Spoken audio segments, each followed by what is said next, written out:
Hello there, and welcome everybody that's tuned into this live stream of the Gemini Boat Race Fixture Series. I'm Martin Cross, and I'll be guiding you through this afternoon's fixtures with my co-commentator, who's actually going to be here quite shortly, the Dutch Cox, Peter Weers. I'm really looking to having him along with us.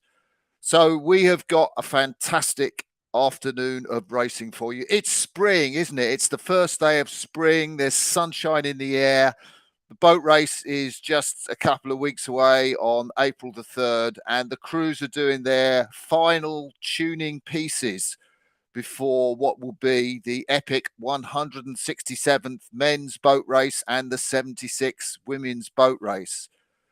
So what have we got coming up for you? We have got at 12:25 Cambridge Women, that fantastic crew that Coach Paddy Ryan has assembled to race the really fast Dutch women from the Nereus Club in Amsterdam. That's coming up at 12:25. Then we have, and I should say, actually, in terms of what they're doing, they are racing from the start just upstream of Putney Bridge down to Chiswick Ayot. That'll be, I guess, around about 11, 12 minutes of racing. And then they will be doing a second piece from Chiswick Ayot through to Chiswick Bridge. So that's what we've got from the Cambridge women's lineup. There are a few subs on board. There's been some enforced changes that Paddy Ryan has had to make, and we'll keep you up to date with the lineups of both the Cambridge and the Nereus crews. So also on the river this afternoon, we've got the lightweight boat races, which are happening. They won't be covered by our cameras, but we have got some fixtures which we will see from our dedicated camera at Thames Rowing Club. So we'll see the start, the new lineup for the Oxford Blue Boat women against Tideway Scullers, and that should be a great fixture. Tideway Scullers have got a couple of their Caversham athletes come into the crew that did so well in the women's head. And of course, the Oxford Blue Boat have changed their order. Erin Relick, the American world champion, was in the 7th seat. She has now moved into the stroke seat of that boat, and Annie Adzakis has gone back to 7, and they've reshuffled their order further down the boat. So it will be a first competitive outing for them. Interesting as well, their coach, Andy Neilder, has been down with COVID. He's not been able to be with the crew this week. We hope he feels better at the weekend and he might be out to have a look at his crew. They're at 12:45. At 1:05 p.m., we've got Osiris, the Oxford Reserve boat, women's boat, and they are racing Thames Rowing Club. That comes up at 1:05 p.m. Another reserve race at 1:45 p.m. This time it's ISIS, the men's reserve boat, and of course they are racing Oxford Brookes second boat. And I guess that's going to be a really strong boat, isn't it? We saw Oxford Brookes give Cambridge a little bit of a pasting in that first piece that they did a couple of weeks ago. I think essentially it might be the same Oxford Brookes boat racing ISIS. And then at 2:05 p.m., we have got the Oxford Blue Boat. The Oxford Blue Boat rowing with some substitutes on board. We'll give you that lineup news. But they have been affected by COVID in the run-up to this fixture series. And so the Oxford Blue Boat has taken a couple of men out of their reserve boat into their first blue boat, and they will be racing a newly put together eight. We don't exactly have the lineup ready for you at the moment, but essentially it's the Oxford Brookes guys from the Caversham Rowing Centre, the GB national squad. There's loads of big names in that eight, and while they haven't been together as an eight much, they are going to be a really strong prospect. And I think there are a little bit of sort of maybe niggles or rivalry. Josh Bugowski, we expect to be in the Oxford Brookes 8. And the little bit of previous there, maybe with some of the Oxford guys from the national squad. All spices it up. So that's what we've got for you this afternoon. I'm going to be shortly joined by Peter Weersum. Peter Weersum is here coaching the Nereus 8 or the Dutch under 23 8, which effectively will be racing the Cambridge men's 8 on Monday. I did have a word with Rob Baker. I was interviewing Cambridge rowers on Thursday, and Rob very kindly made me a cup of coffee and sat down, and he basically, well, I kind of said, why are you racing on Monday? Why aren't you racing on Sunday? He said it's absolutely going to be mad out there. There's so many fixtures going on. I like a nice empty river, and then we can get off and do our thing. So Cambridge men are not racing today. They are racing the Dutch under 23 crew on Monday afternoon. So get down to the Tideway if you're free. And basically, I think that's going to be a great race. But Peter Weersum, the Dutch Cox, is coaching that 8. Of course, he's more known as a Cox now. So we have got some highlights to show you, some highlights of the fixtures between the Cambridge men and Brookes, which was a great fixture, wasn't it? If you remember that fixture, in that first race, Cambridge got really done by Brookes. Brookes pushed them out of the stream, and they really did row a doughty race. And then in the second race, Cambridge got their act together and moved away and looked great, actually. So we've got 2 minutes of fixture highlights from Cambridge men versus Brookes, and we're going to see that right now.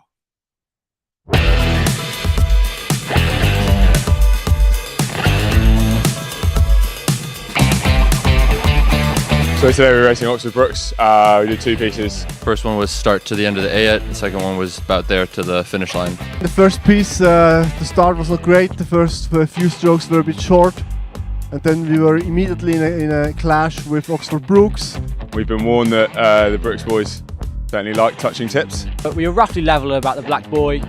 We had a good section around the inside of our bend before sort of gaining some momentum on the straight and the build towards the finish line, where we lost, unfortunately, by a canvas.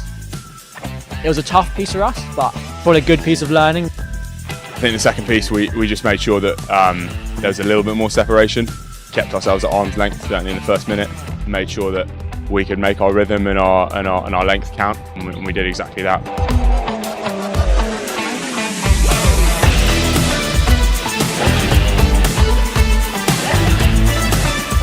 We just tried to get after it in the start a bit more, try to get out of the chaos a little bit, get our bows ahead, and that's what we did.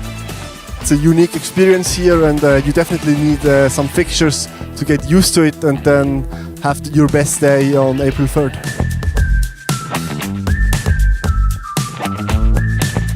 The fixtures are massive. The race hasn't been on this course for 2 years now, or 3. So it makes a massive difference just to familiarise yourself with the landmarks, familiarise yourself with the water, familiarise yourself with how the race is going to unfold and how they're going to change. Boat race is a chaotic race, so anything can happen, and we just need to be able to focus internally in our boat. We just keep going, we keep making progress every day. We're really excited to get back at it on Tuesday. We take what we learned out there today and we put it into what we've already been doing, and we keep going.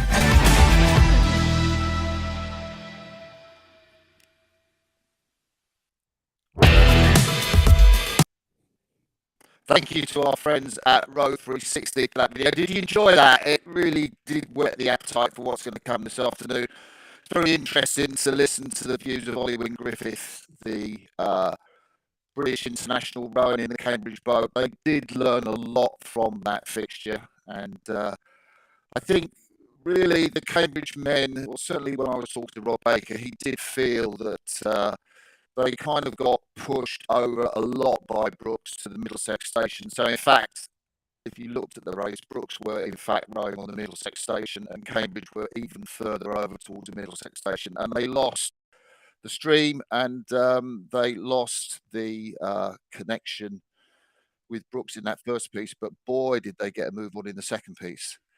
And I'm now joined, I think, by Peter Weersum, the Dutch Olympic. How you doing, Peter? Yeah, well, I'm pleased that you're here actually, because it makes the.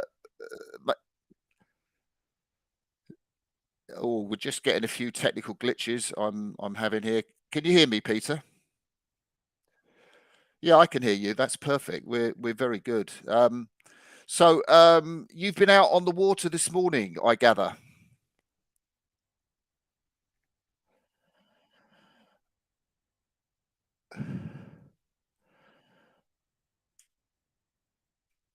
And what have they made of the Tideway and its waters?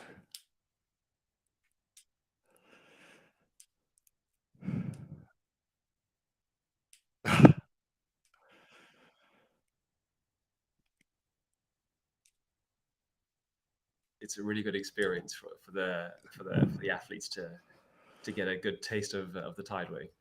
Did they get some water in the boat yesterday then?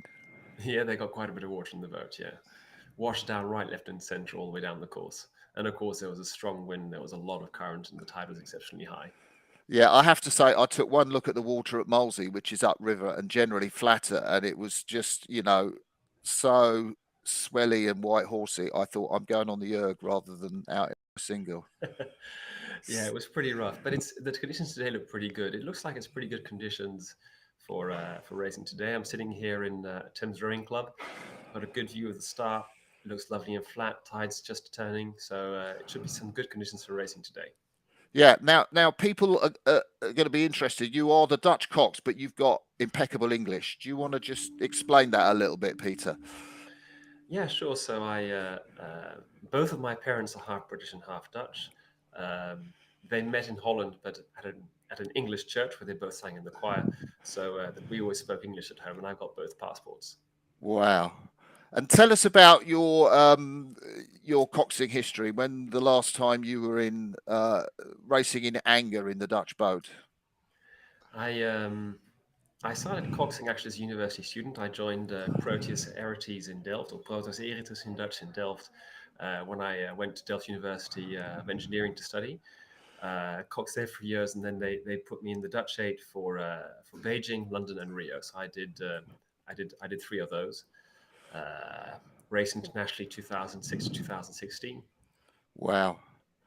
And we know there's a lot of changes in the Netherlands in terms of the setup and rowing. Mark Emke, the Dutch H coach, has now moved, I gather, to Norway.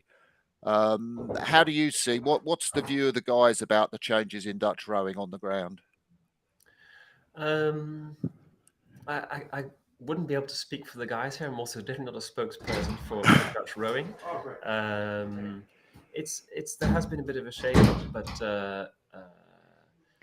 I think the shake-up is also one in a different physical direction. So Ilko, who was coaching the quad, obviously did very well with the quad, but also with the double sculls in Tokyo. So the double sculls was also very fast, and they were the second sculling boat. They're sort of going more towards a polarized training method, a lot of very low intensity mileage, and I think that's a direction a lot of athletes are happy to go in. Oh, that's really interesting. Yeah.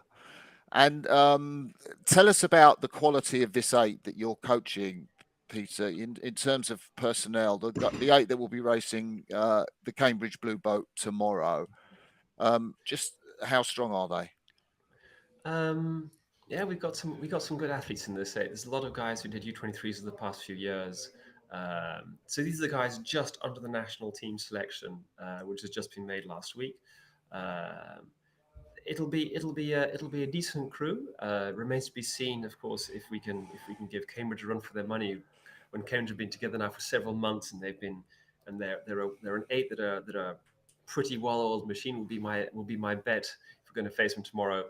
But we got some good kids that are all in the region of 6 or sub 6, and they're sort of the guys who went to that next step up to the national team. Yeah, and they row so well, don't they? I mean, the guys from Nereus, they have that really flat draw, that very smooth rhythm around the turn. So I guess you might be outpowered a bit by the Cambridge 8. I know they've got some fearsome erg scores in there with Tom George. Yeah, we've been told about that. Yeah, we've been told they got some pretty big boys in the middle of that boat. Yeah, we probably will be a bit outgunned, but I think especially in these conditions, the what Cambridge has, of course, is they got these months of preparing together. So we'll try and give them a good run for their money. That's what we're here to do. We're here to help these guys prepare for the boat race. We're here to we wish them all the best, and we hope that that the fact they invited us over can help them have their best possible race in a couple of weeks' time. Now we have got the Cambridge women also racing a Dutch crew from Nereus this afternoon. What do you know about that Nereus crew, Peter?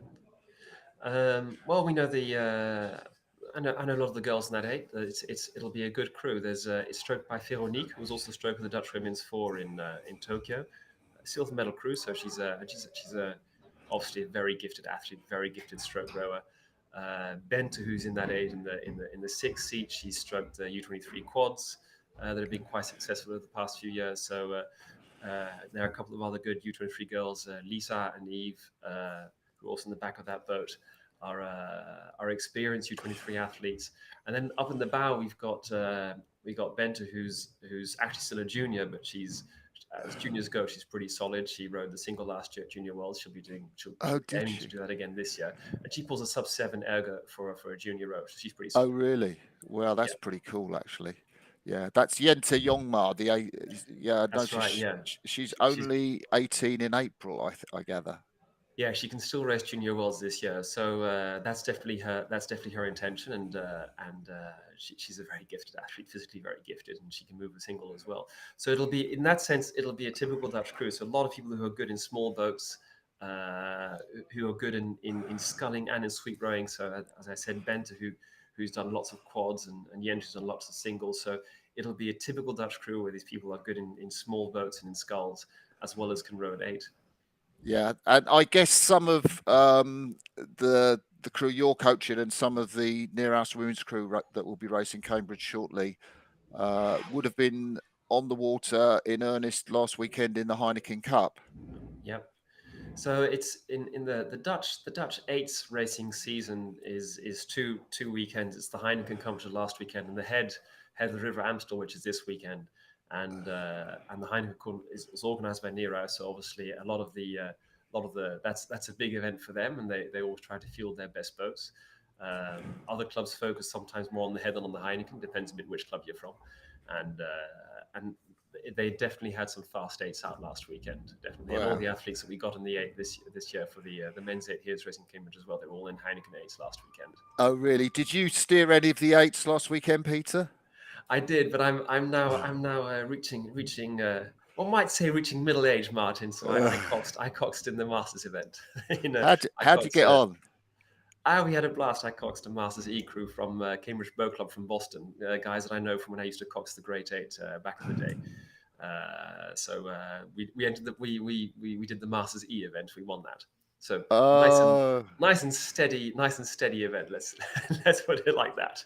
Yeah, I know the Heineken Cup is a great event, and if you haven't got across it, or you ever get the chance to go and race in the Heineken Cup, it's an event. It's a must. It's on a bucket list, I think, for any rower. Yeah, it's quite a special format. It's the idea behind the Heineken is it's based on the skating multi-distance world champs. So in speed skating, which is a sport that obviously in Holland is quite popular, as I think people might have noticed last Winter Olympics. In speed skating, the world champs across several distances in one weekend, you do a 5K, a 10K, a 1.5, and a 500. And the Heineken Cup are those distances exactly, but cut in half for rowing. So you do a 2.5K, a 250, a 5K, and a 750. And it's all in the space of one weekend. So you get these 4 races. And after every race, they sort the lineup up and they jiggle the lineup so that the fastest crews start last and the slowest crews start first. And there's a bit of passing that happens, obviously. And it's quite a complicated course to steer as well. So it makes for quite a lot of spectacular racing. Wow, that's amazing. And one of the things I think we'll see as the crews battle themselves on the tideway is the contest between the coxes for the fastest piece of water. I mean, you've steered the Tideway before, I'm guessing. Yes, yeah, quite a bit. Yeah. I mean, what's your advice to the Coxes, or how do you see that contest for the fastest stream? I wouldn't pretend that I'm I'm experienced enough on the Tideway to give the Coxes advice, but well, I've done quite a bit of coxing here. I used to come out every year to cox at University of London to get some Tideway experience. I always figured as a coxswain it was important to get as broad an experience as possible. So I used to come over to the Tideway every year. Did that 10 years in a row. I know it quite well. I wouldn't pretend to know it as well as the local guys here, the coxswains from Cambridge, who maybe went to school on the Tideway as well. The difficulty is, of course, the difficulty is to know the line. The difficulty is to, under these conditions, to manage to keep your steering very calm, to let the current guide the eight around the bends, as it were, and then you can know the line, you can know how to steer a boat, you can practice all that, you can study, you can get really good at it. And then on the day, there's an eight next to you, and they might have a different idea of where the line is, and there's an umpire behind you, might also have a different idea of where the line is. And as we know, where the umpire's launch goes down the course, that's where the umpire has decided that the line should be, and that can really throw you off your guard, I think, as a cox, and that's what makes this definitely a fascinating race for a coxswain to take part in. All these fixtures, not only the boat race, but these fixtures as well. I think that's what makes them really fascinating. I've been lucky enough to cox a fixture like this myself, 2015, and it's really quite an experience. Oh, wow, that's amazing. I'm just wondering, we are getting close to the time of Cambridge up against Nereus. We haven't had any pictures yet of that race. We are going to go through, I think, the crew lineup before. I just wonder, though, if we've got a little opportunity now to see the Cambridge women racing Leander, that fixture a couple of weeks ago. I wonder if the techie guys can show us that, or if we're about to go through the crews for the Cambridge women and Nereus. My understanding is the techie guys can show us that. Let's have a look at Cambridge versus Leander 2 weeks ago.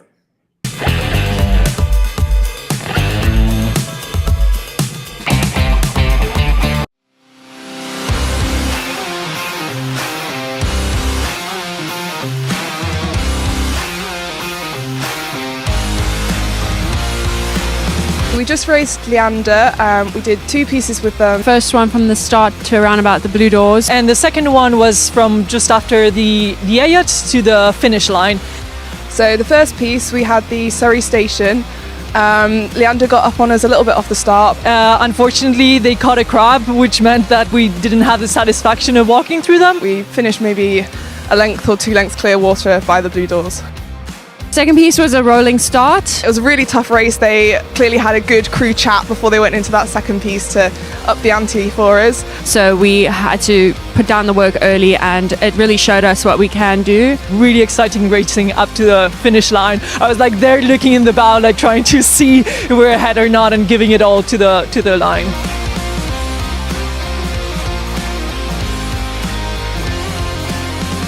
We don't get many chances to go down the course, and this is just a really good way of practicing parts of our race plan, transitioning, moves, reacting to other crews, being side by side, clashes, weather, basically everything that we're going to come up against. And you know, we come back from each of the one, we sit down, we talk about what went well and what didn't, and then we make a step on.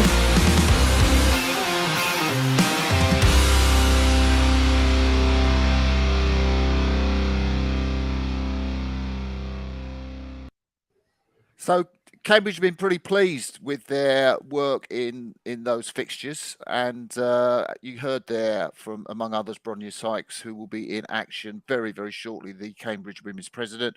I think we have the lineups to show you for the crews, so we'll go through that and just give you a brief little bio of the crews who are racing this afternoon, starting, I think, with Cambridge, if we've got them ready. So she's not exactly a student at Cambridge, but she has rowed with them in one fixture already. Jess Eddy, the 37-year-old Olympic silver medalist. You can see her with a silver medal on there. She is racing in the bow seat in place of Adriana Perez Rotondo, the Spanish oarswoman who is unable to race today. Millie Hopkins, studying natural sciences at Newnham, she moves into the 2 seat, which is normally held by Kamina Dempsey, and Kamina's moved up to 6 because Sarah Portsmouth's not here. But Millie Hopkins has moved in from the Cambridge Women's Reserve boat and sits in the 2 seat today. Good luck, Millie. There we see in the 3 seat Paige Badenhorst, the South African 23-year-old. She did row at Michigan University. She is at Magdalen College and she's studying an MPhil in management. Paige Badenhorst. There is one of the 2 Kiwis in this very strong Cambridge 8. Ruby Chu raced in Rio and Tokyo. She was in the 8 that finished 4th in Rio. She's studying an MBA here at Cambridge, and she says her hero is actually Grace Prendergast, who's rowing in the 7 seat. So an interesting little fact about Ruby Chu there. Bronya Sykes in the 5 seat is 22 years of age. She is the Cambridge president. Had a delightful chat with her on Thursday. She's studying archaeology. She's a blue. She didn't get to race in 2020, but she did in 2021 in that boat. There is Bronya Sykes, already a victory in the boat race, albeit at Ely rather than the championship course. Kamina Dempsey, normally in the 2 seat, has moved up to the 6 seat. Again, the 26-year-old Irish woman. She is in that seat ahead of Sarah Portsmouth, who would normally row in the 6 seat. She is a graduate. She has been at Trinity College Dublin. She is studying for a PhD in psychology. And like Bronya Sykes, she got blue in 2020 when the race wasn't run and won the race in 2021 when it was held at Ely. There we see the world's #1 Oars woman, Grace Prendergast, and she has so many, well, she's got a sack full of gold medals in the Olympics. She won a gold medal in the women's pair with Kerry Gowler, and then the 2 women went into the New Zealand 8 and just didn't manage to get through on the line. Canada took gold, but Grace took a silver medal in the Tokyo Olympics in that 8.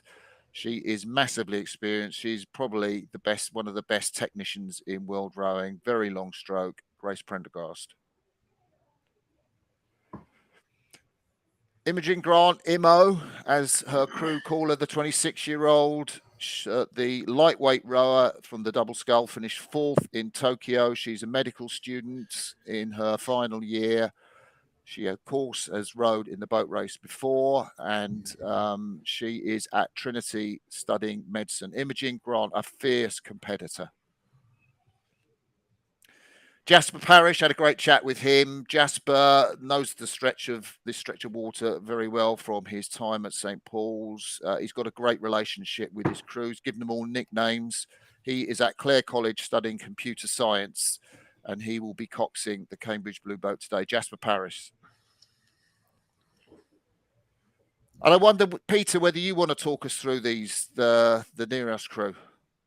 Yeah, sure, Martin. So in the bow seat, we have Jente Jongsma. Jente started rowing a few years ago at Hunze in Groningen, which is a city up north in Holland. She moved to Amsterdam this year and joined Nereus. Still a junior, aiming to go to the Junior World Championships this year in Varese.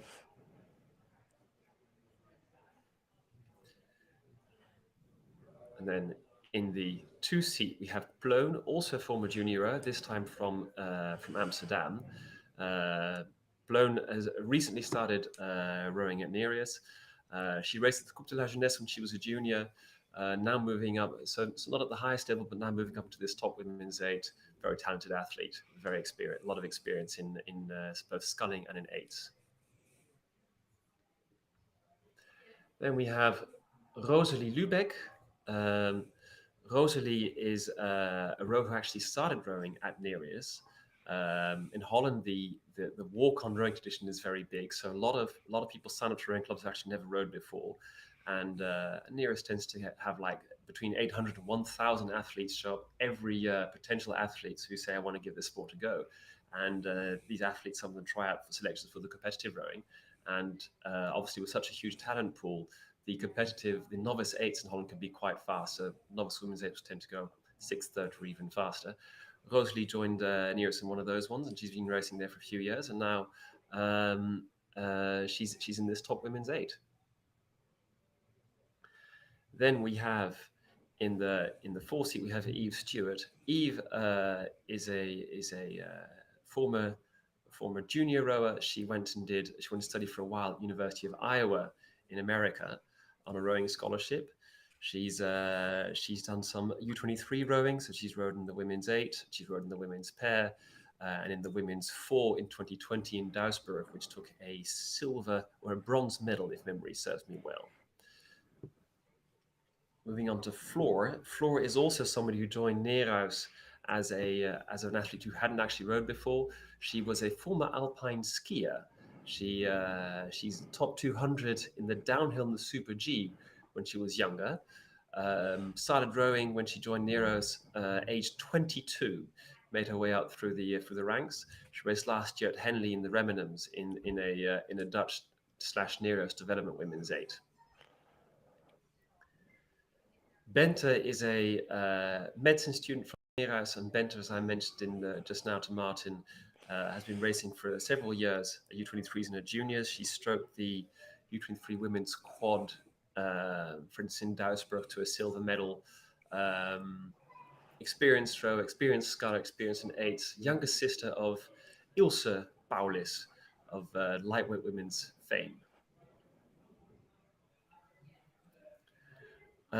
Lisa is another athlete who started rowing at Nereus for the first time in 2017 in the novice women's 8. They won the novice women's 8 event that year, went on to do U23s in the women's 8 in 2018, took a silver medal, then went to Washington for 2018-2019, gold in U23 women's 8 in 2019, and again bronze in that same women's 4 as Eve in 2020 in Duisburg. So an experienced U23 athlete, an athlete who has an international career, very experienced athlete on the cusp of national teams. And finally, we come to the strokes heat, Veronique Meester. What can we say about Veronique? I think the most important thing is she stroked the women's 4 in Tokyo for the Netherlands, came to a silver medal, also a very fast silver medal, medicine student, and one of the top Dutch women's athletes you'll find. Finally, in the Coxing, we have Valletta.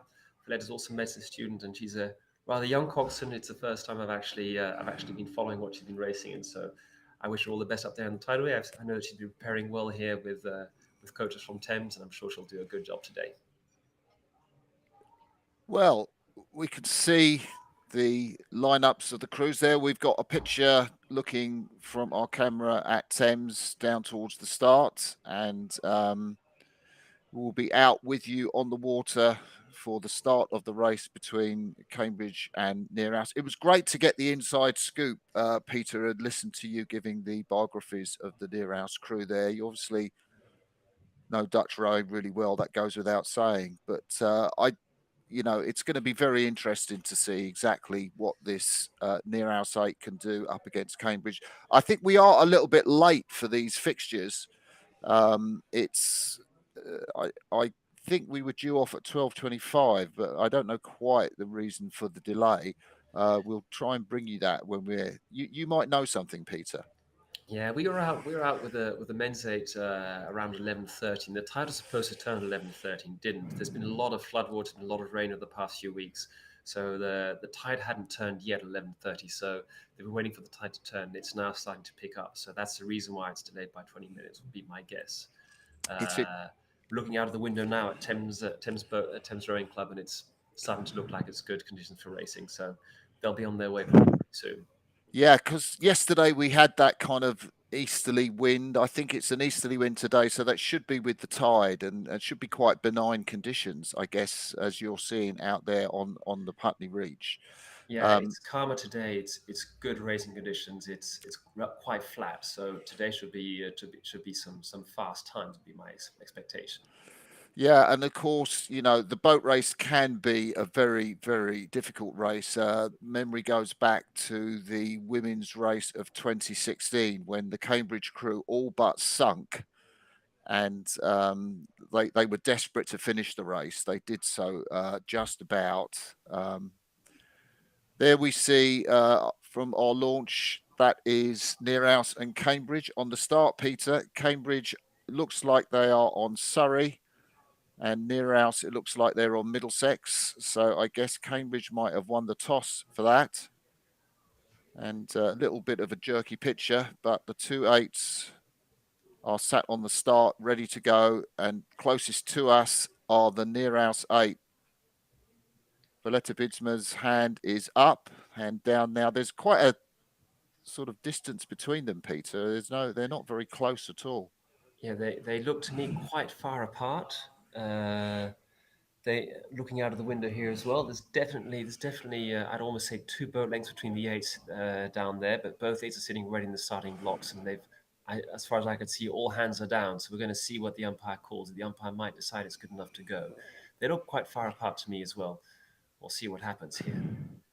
Exciting moment just before the start line. There we go, a nice easy squeeze. Oh, it looks like the Cambridge crew on this side. They're light blue blades. No, I think the Cambridge crew is... The Cambridge crew on the opposite side, so they are on the Surrey station, and both crews rowing with Cambridge blades. So that's going to be an interesting one to pick out. Thanks, Peter. Cambridge are off at rate 42, nice and sharp. Nereus at rate 41.5. Both crews have got a crisp start, a clean start. There's a lot of speed being made in both 8s. It looks like it's going to be up for, like, setting ourselves up for a very exciting race here. So zoom in there on the stroke woman. She's closest to you, Veronique Meister, the Olympic silver medalist in the stroke seat. That 4 rode so well, didn't they, Peter? The 4 that Veronique stroked. As we look at the Nereus crew powering off the start, you can see they are the quickest on those. If you look at the 500 meter speeds down at the bottom of the screen, here's our camera on Thames Rowing Club. It looks like they've got a slight edge on the Cambridge Boat Club here. I'm looking out the window here as they pass Thames Rowing Club. Looks like they've got a canvas to a quarter of a lead length in front of the... definitely a quarter of a length lead in front of Cambridge there. So Nereus has definitely had a very good start. They're still up a nice high rhythm. They're at 37, and they're really hitting some good speed here. Cambridge now starting to squeeze back around this outside bend as we hit the Fulham straight. One thing about the Cambridge crew, they're not particularly quick off. I think they're very kind of relaxed. They get into the rhythm on the first stroke, and they have been down against their opponents, so they won't be phased by being down against Nereus. But Nereus will have the advantage of that first bend. I think the Cambridge Cox, Jasper Parish, is kind of trying to push Nereus over a bit. It seems that he's quite a way over towards Middlesex, Peter, and getting some good water there. Yeah, it looks to me like they're quite close to the Middlesex station here. They're definitely quite close to Fulham Stadium. The camera angle, of course, can be deceptive, so I'm going to be careful about making that call too fast. But yeah, they look like they're getting, especially the Nereus crew, they might be getting a bit close to Middlesex station. I've got both crews still at 35, 36. I've also got my stopwatch with me to make sure that I can get a really clean rate read off the start. And there's still both crews at a very high rhythm. Nereus still at 34, 35. Yeah, I've got them on 35 here. Good, solid rhythm. It looks to me like they've definitely been doing some training together. We saw them train on the Amstel last week in Amsterdam. They've been out all week in the 8, making sure they prepare for this fixture. So we're looking at the Nereus crew there as they power off. We think the Nereus crew, or we know the Nereus crew did lead the light blues, but you can see that speed, the 500 meter speed, 138 for Nereus to 132 for the Cambridge University women. That is on the left of the screen, out of shot at the moment. So the Cambridge women are moving faster than Nereus. And you can see on those traces, Peter, it looks like Cambridge have moved through into a lead. Yeah, it looks like Cambridge has taken a slight advantage over Nereus here. Out through this outside bend, Cambridge still got a lot of speed, definitely as they hit this straight towards Hammersmith here. Still got a nice fresh rhythm. It's good long strokes, rating at 34.5. Powerful finishes, and of course we got Grace Pendergast there in that 7-seat, who's really sending down a lot of power, sending down some great rhythm to this blue boat. It's lovely to see, actually. Look at Grace Prendergast in the 7-seat, and of course Veronique Meester in the stroke seat of the Nereus 8. We're looking at Veronique now, but just how flat that draw is, and just how great that lock up at the front end is. And Grace Prendergast, of course, the Kiwi in the Cambridge 8, off to the left of Nereus now at the moment, rows so long. Her coach Paddy Ryan says sometimes it's almost too long, but there we see. Well, the Cambridge women at 131, Nereus women, I'm not sure about that split, 147 for the Nereus women, because Cambridge looked to have a lead of around about, what would you say, Peter? It looks to me like half length. It's a difficult camera angle here to figure out the difference exactly. Both crews have now got much closer together again. Puddles are getting up quite close.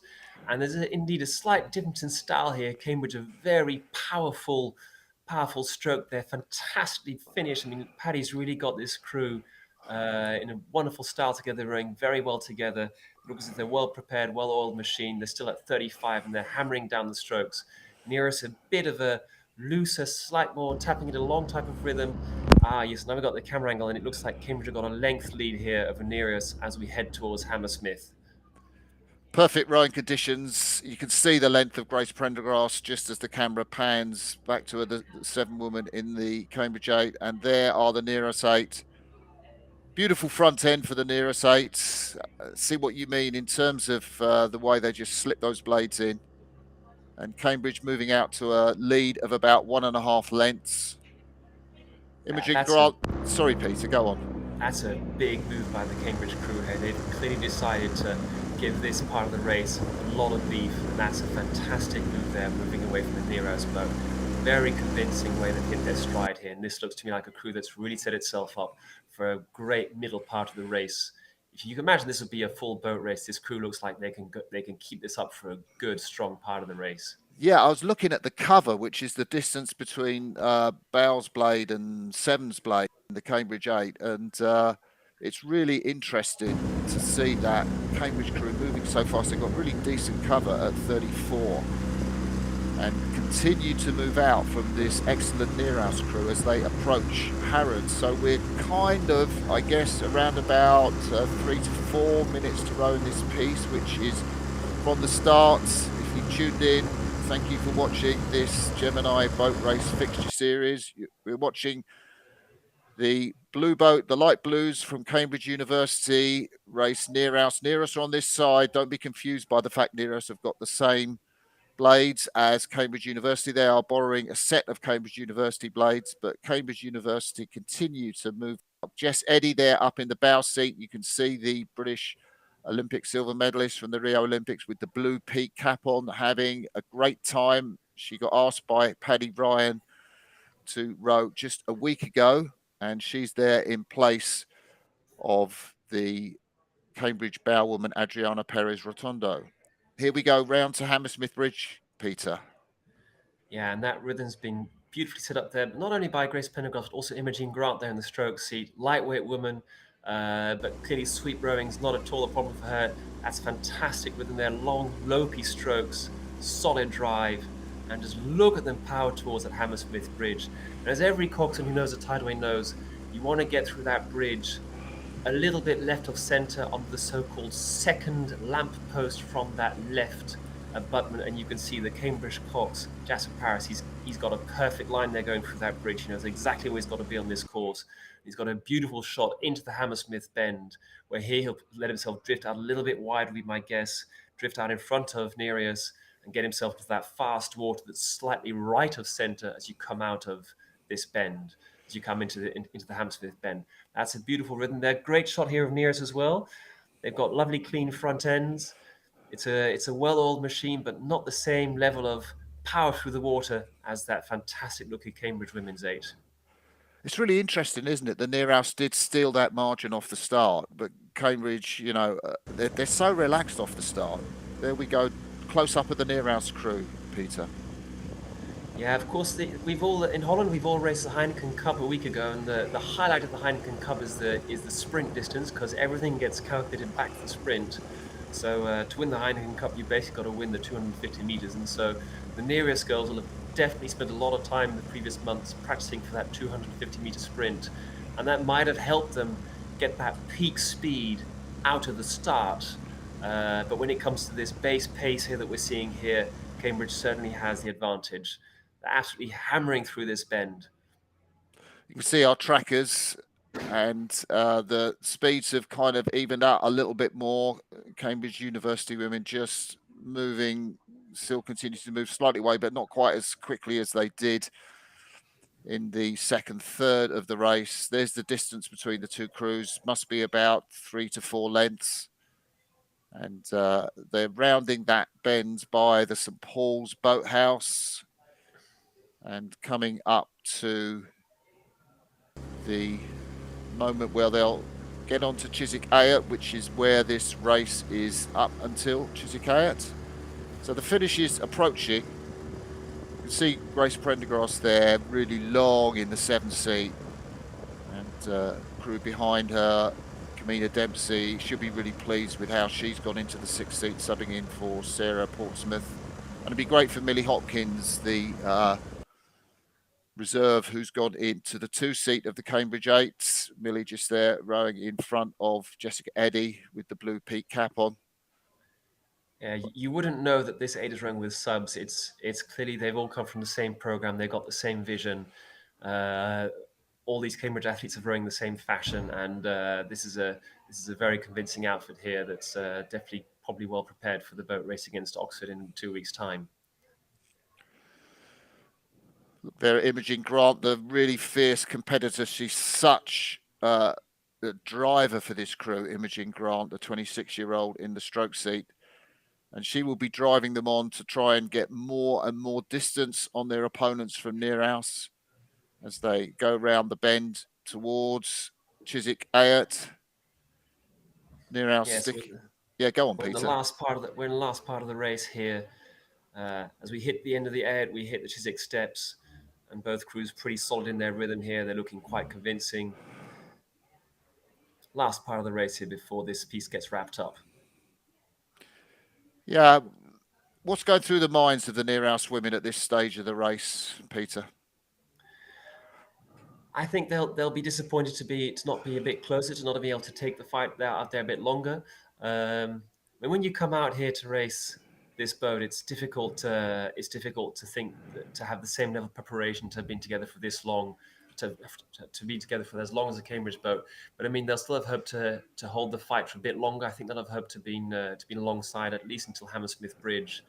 So I imagine they'll be a bit disappointed by that. But I also imagine they'll be ready to give the second piece a harder try and to keep up for longer and to try and give Cambridge the fight that Cambridge need to prepare for their race against Oxford in 2 weeks' time.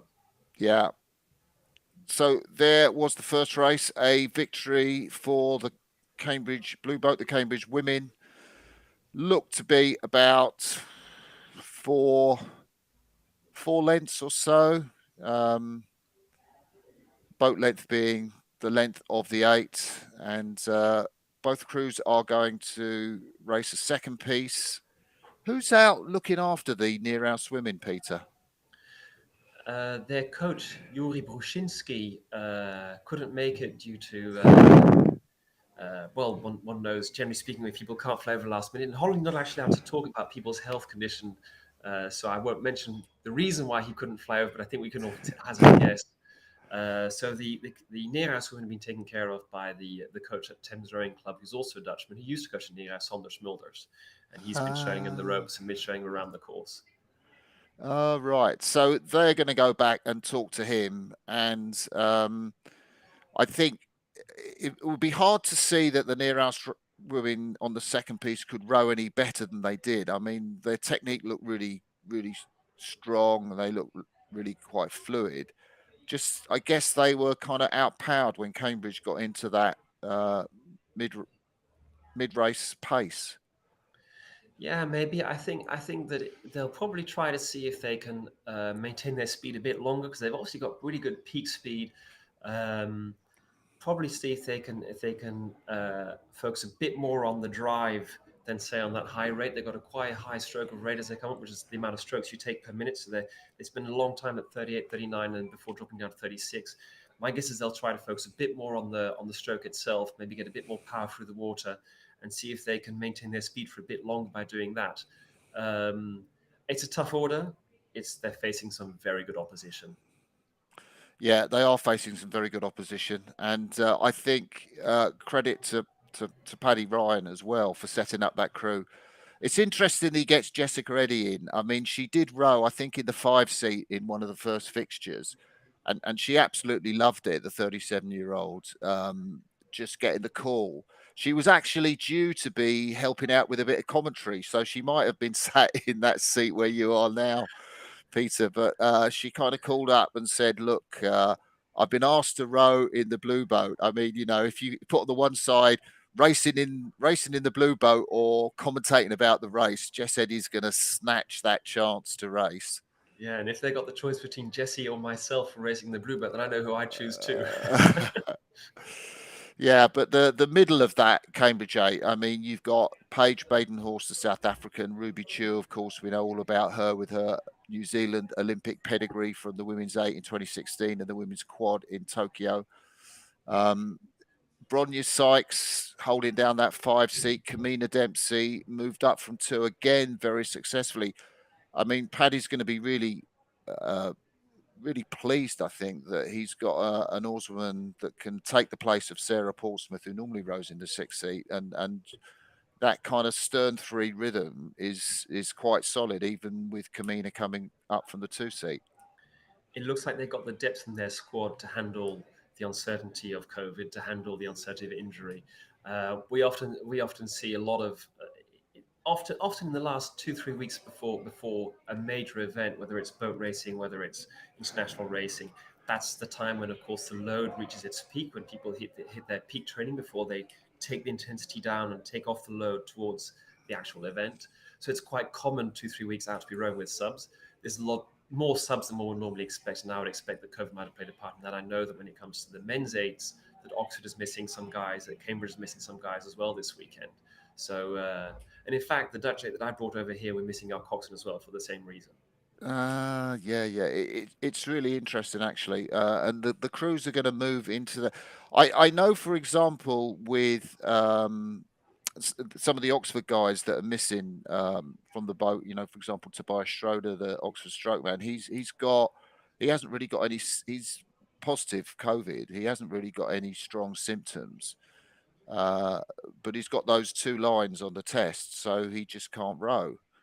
And I guess he's going to be back in for the boat race, back in the stroke seat. But the guys are moving into the house down in London quite shortly, I think. Yeah, it'll be... the advantage of getting COVID now is that you've had it. So, I mean, 2 weeks before, you should be rid of it before the boat race, probably loads of time before the boat race. So you're better off having it now than, let's say, in 10 days. Get it over with. Of course, the difficulty is it means you can't do that last leg of preparation isn't quite as close to what you want to be doing on the day, because you're rowing with different athletes in the crew, and especially in rowing. Rowing's a sport where crews tend to be very set. So you tend to have 8 rowers and 1 cox, especially in these types of races, that tend to train together. The last 3-4 weeks, there is just that one boat, and there's hardly any changing in and out, only for reasons of injury or illness. And that's how rowing crews tend to prepare for major events. That's in these times, we've all lost that, and I think you see it across the board. You see that at every club in the world right now where there's rowing, where people catch COVID and you lose them for 10 days and they can come back in again. And we're really lucky that nowadays, especially with this new variant, that most athletes come back within 10 days, and they're fit to race. They can go right in again. Yeah. One interesting thing, I have heard rumours that Cambridge are travelling abroad for a week in terms of to get their speed working. Have you heard anything along those lines, Peter? Correct. In fact, we're travelling with the Cambridge crew, the Dutch crew I'm coaching, and the Cambridge crew. We're travelling to the airport together on Monday evening after the fixture, and we're flying back home, and they're flying to Sarnen in Switzerland to do a last training camp before the boat race. So I assume that they'll have a nice isolated situation there to get ready, where their odds of catching COVID are lower. Yeah. Zarnan, a beautiful 6-kilometre long lake, about 20 kilometres south of Lucerne. So we've got the crews ready, Cambridge women and Nereus ready for the second piece. This is a race to the boat race finish by Chiswick Bridge. You can see they're alongside Chiswick Ayot. Be interested to see if Nereus do lead off the start again. And they've got the first bit of this bend. On the Cambridge crew have got the first bit of the bend. Sorry, there's Cambridge on this side. Imogen Grant stroking that crew. Grace Prendergast behind her. Blades squared and ready. Sorry, Peter, go on. The coxswain has got his hand up, and as we know, when the coxswain has his hand up, or when the coxswain has her hand up, that means that he's not yet ready to go, and so the umpire will be waiting for the Cambridge coxswain to put his hand down. Then, if both coxswains have their hands down and both coxswains are happy with the line and the position of their boat, then the umpire can start. Looks to me like all hands are down. And they're off. A really good example of a very relaxed first stroke from the Cambridge crew. I mean, they just sort of glide that boat off on the first stroke. Nereus have shot off again a little quicker, haven't they, Peter? Yeah, but Cambridge are rating a bit higher than the previous start. I've now got them at 43, 43, 44. So they're now definitely quite sharp. I've got my own rate meter instead of the one that's in the boat. And it looks like Cambridge have got a pretty clean start here. As you say, this is part of the bend where Cambridge are in the better water. They got the slight inside edge here, so it's a good part for them to get onto the lead. And then after this bend, the advantage turns to the Nereus crew, which will have the inner bend all the way around Barnes up to Chiswick. So the Cambridge women on the left of your picture have about a half a length lead on the Nereus women from the Netherlands on the right of your picture. And yeah, but it looks like the Cambridge crew have definitely decided to hold their speed and start a bit longer here. They're still at a very aggressive rate of stroke. They're doing a lot of strokes per minute, definitely trying to not let themselves be taken off from the start like the last race. And they're really going for it. That's a beautiful attack right from the first part of the race, isn't it, Martin? Oh, it does look fantastic. Very flat in terms of the drive phase. You look at the bodies opening out nicely against the stroke, really getting locked on with their legs, just hanging with the back there, and then that acceleration through the middle of the stroke as the body opens out from the hips. Yep, Cambridge are already moving across the bows here of the Nereus boat, which means that Nereus starting to get some puddles here from the Cambridge athletes. So their rowers, as you can see here on the picture, are no longer rowing in clean water, which means they're going to start to lose some of their grip on their oars and on their blades, which means it's going to be harder for them to maintain their speed as we hit this bend now, which will start to turn to the advantage of the Nereus crew, but it might be too late. It might be that Cambridge have already taken enough lead to lead for the rest of this piece. Yeah, we've got quite similar speeds on our pace coaches. Cambridge University at 146, Nereus just at 149. So Cambridge continue to move out.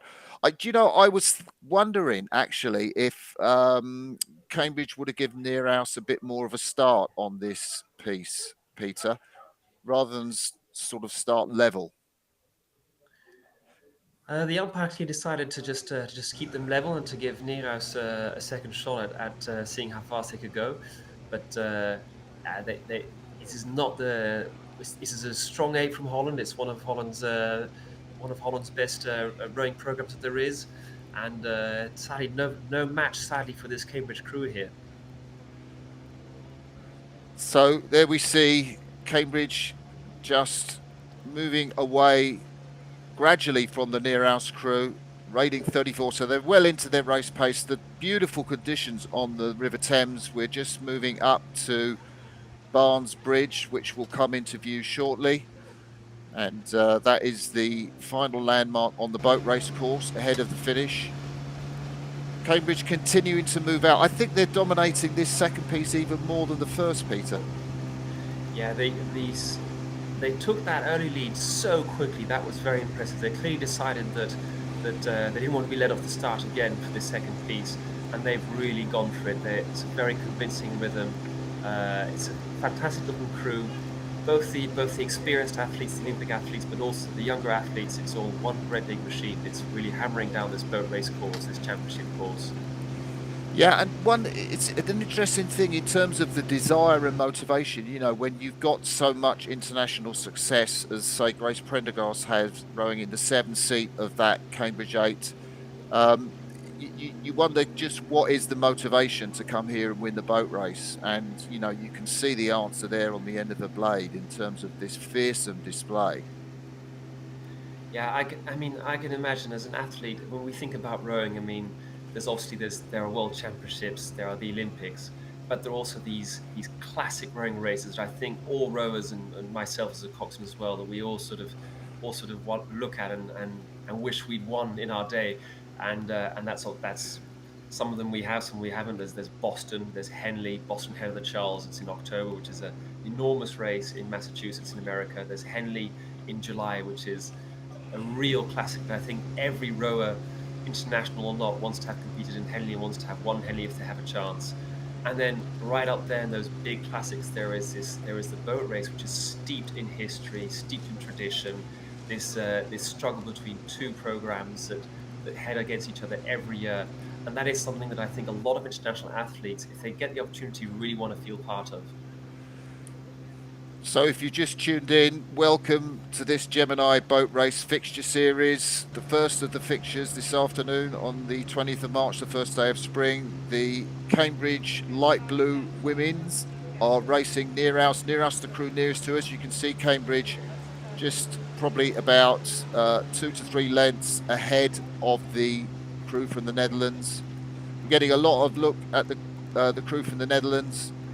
It's interesting they've got that 18-year-old Jente Jongsma up in the bow seat of that Dutch 8, Peter. They just sort of see a little shot of her going round and furthest away from us. Yeah, it's a fantastic experience. I mean, a young athlete who's mostly raced in the past few years in singles, especially coming from up north in Groningen, which is, of course, it's a bit further away from Amsterdam, from possibilities to make composite crews. So in Groningen, a lot of rowing in smaller boats. And here she is in this Nereus 8, and here she is racing on the tidal. And that's, of course, a wonderful experience for an athlete of her age to get out here onto this water, to race in one of these fixtures against an 8 of this caliber. If anything, I think the Dutch women are holding the light blues from Cambridge there. You can see the splits are broadly similar, 147, 148 for the Cambridge women. So our crew behind us, you can see Jasper Parrish, the Cambridge Cox, is still steering in front of Nereus, so he knows his business, doesn't he? He wants to send down that dirty water. He's entitled to do that if there's clear water between the two crews. And he's taking a nice line there, a pretty aggressive line, cutting the corner as much as he can without coming off the current, sending down some good puddles to the Nereus crew. But you're right, it looks like, whereas in the last piece, Cambridge sort of struggled to break free, and then once they did, they powered away. It looks like this time they've got away from the start, but Nereus has actually managed to keep up. They're managing to make speed. They're still chasing the Cambridge crew. I don't think they'll catch them. We're moving up towards, you can see there in your picture, the final bridge of the course, and the finish of this piece is just before the bridge. Nereus won't have time to catch the Cambridge crew any longer, but they're maintaining their speed. They're chasing the Cambridge crew down, and the Cambridge crew will definitely be keen to see if they can increase that gap. Yeah, quite well into that Middlesex bank, the Cambridge crew, and of course the Nereus crew. So let's give a name check to the light blues who are out in front. Jess Eddy, the substitute 37-year-old, Millie Hopkins in the 2 seat, come into the boat from the reserves. Baden Horst, 23-year-old from South Africa, in 3. Ruby Chu, the Kiwi, in 4. Bronya Sykes, the president, laying it down there in the 5. Kamina Dempsey moved up from 2, really working well in the 6th seat. Grace Prendergast, the world's #1 oarswoman, just anchoring that boat from the 7th seat, and the fight of Imogen Grant in the stroke seat. You can see her leading her crew up at 37 strokes a minute towards the finish line. Jasper Parrish, I think he's just 19, the coxswain of the Cambridge women, and there we see them. We're alongside as we come up to the finish line, Peter. Yeah, beautiful piece here by the Cambridge women. Good coxing as well from Jasper Parrish, very calm in his runner. I saw no fish tailing, as we call it, from the 8. It was a very, very cool and composed line in this boat here as they head towards the last part of the race. And we'll also give a final name check on the Nereus 8. So Jente Jongsma in the bow seat. And we have then a 2-seat Ploon Bon, Rosalie Lubeck in the 3-seat, the row that joined Nereus without any previous experience and learned how to row there in the novice 8. Eve Stewart, former Iowa rower. Floor, another former Alpine skier who learned how to row at Nereus. Bente Paulus in the 6th seat, the experienced sculler from the Dutch U23 program. Lisa Goos in 7th seat. Veronique Meester, the Dutch Olympic silver medalist. And Valetta Belsma in the Coxing seat. So I would say that Nereus stepped on a little bit in that row, and certainly Cambridge were trying to wind up towards the finish and perhaps didn't quite get the distance on Nereus that they managed to achieve in the first piece. Yeah, a good race from both crews, a good experience also for both crews. I think the Cambridge will be pretty satisfied with their speed they've shown today. I think they're looking very well prepared for their final piece against Oxford in 2 weeks' time. Yeah. One of the things I was talking to Paddy Ryan was, how it feels to be coaching the world's #1 oarswoman. I mean, kind of what do you say to her to try and help her in a technique? It's is that something you might have a view on, Peter? Well, I've never been in that situation where I have to cox an athlete of that caliber before. There aren't very many around, and so there aren't very many people who get an opportunity to cox athletes of that caliber. Must be a unique opportunity. I think all coaches, we learn from the athletes we coach, and it doesn't matter what their level is. We always learn from the athletes that we coach, and that won't be any different if you're coaching Imogen Grant or Grace Pendergrass, or even coaching Veronique Meester. If you get to coach athletes of this caliber, it's a learning process for both the athlete and the coach. Yeah, I think you're right, actually. And one of the things around the world's best athlete is their desire to learn, their desire to move on. And, not just to give what they know to their fellow athletes, but also to learn as much, from the experience of rowing with an international based crew like this Cambridge Women's 8 is. And it is a learning process, and that's one of the motivations that these athletes have for coming to Cambridge and rowing in the boat race. Yeah, let's not forget. I mean, the Olympic motto, Citius, Altius, Fortius, faster, higher, stronger. The ethos of elite sports is really about continuously pushing one's boundaries. It is about continuous learning, and it is about making the most of every opportunity you get to try and improve your performance and improve your grasp of the sport as an athlete. And especially the format of the boat race and the format of these fixtures, it's so different from World Championship racing with 6 crews side by side on a straight course over 2,000 meters. So it is a learning experience, and it doesn't matter how good an athlete or how good a cox you are. It's always going to be something you'll be able to profit from. Yeah, and we will get a look at some of the other races happening today. We are scheduled to bring you live pictures of the race between Oxford and the Oxford Brookes 8. And that is due off at 2:05 p.m. But we've also got some other film footage to show you. And we just saw Grace Prendergrass rowing in that Cambridge 8, anchoring it so well from the 7th seat, her length and power. And I chatted to her recently, and we've got a little clip of that interview to show you now. So here's Grace Prendergrass to let you know what it feels like to be there training and preparing for the women's boat race. What's been the psychological preparation so far for this unique race, the boat race, in terms of how have you been prepared for that,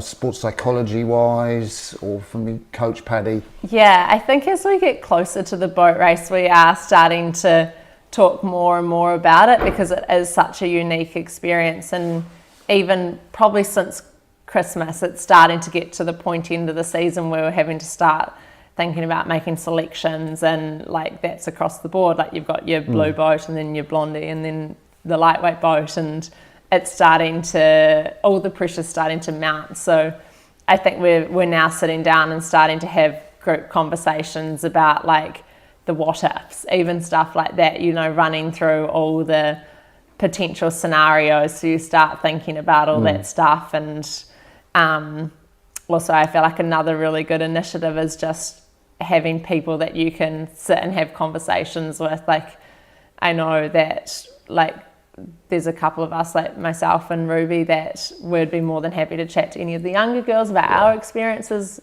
coping with pressure and all of that. Like that's also another really good way of sort of preparing mentally, just like learning off the others. And we've had a few people that have been through the boat race before, so hearing about their experiences. And I think it's just, we're starting to have all those conversations now and early, so come boat race, it should be hopefully a strong enough foundation that nothing could rock it.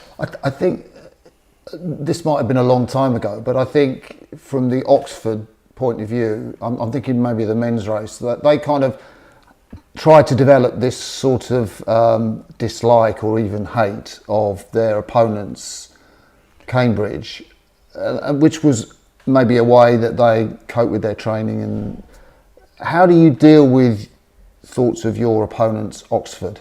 Yeah, I think it's a really interesting dynamic because we're not used to knowing exactly who we're going to race. Like internationally, you know who you'll potentially end up in a final with, but there's going to be 5 other boats and it's not set. Whereas this, we're training for a race against one opposition who we know.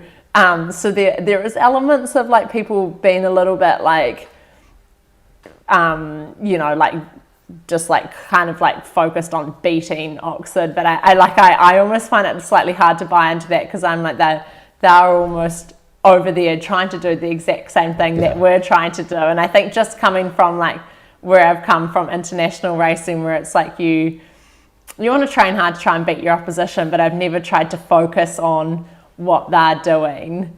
So I think it's a new thing, the whole Cambridge Oxford sort of like dynamic to me. But yeah, it's been interesting to sort of like start to come and see that and see how it like plays out. But yeah, you hear of like like I was speaking to like an New Zealand rower who rowed at Oxford, and they're like, oh yeah, we probably won't speak to you on the boat race day. And I was like, oh wow, it's that serious. But yeah, it's interesting. It's a completely different race and it's like no other. But yeah, it's been an interesting dynamic. We've got a question coming from people watching from Stuart Heat, which I know is something you've talked about and been asked about a lot. And it's a question around how you balance training for the 8 and the pair at the same time. So maybe talk us through that, and then we can get into the stuff around racing those boats at the Tokyo Olympics. Yeah, so yeah, it's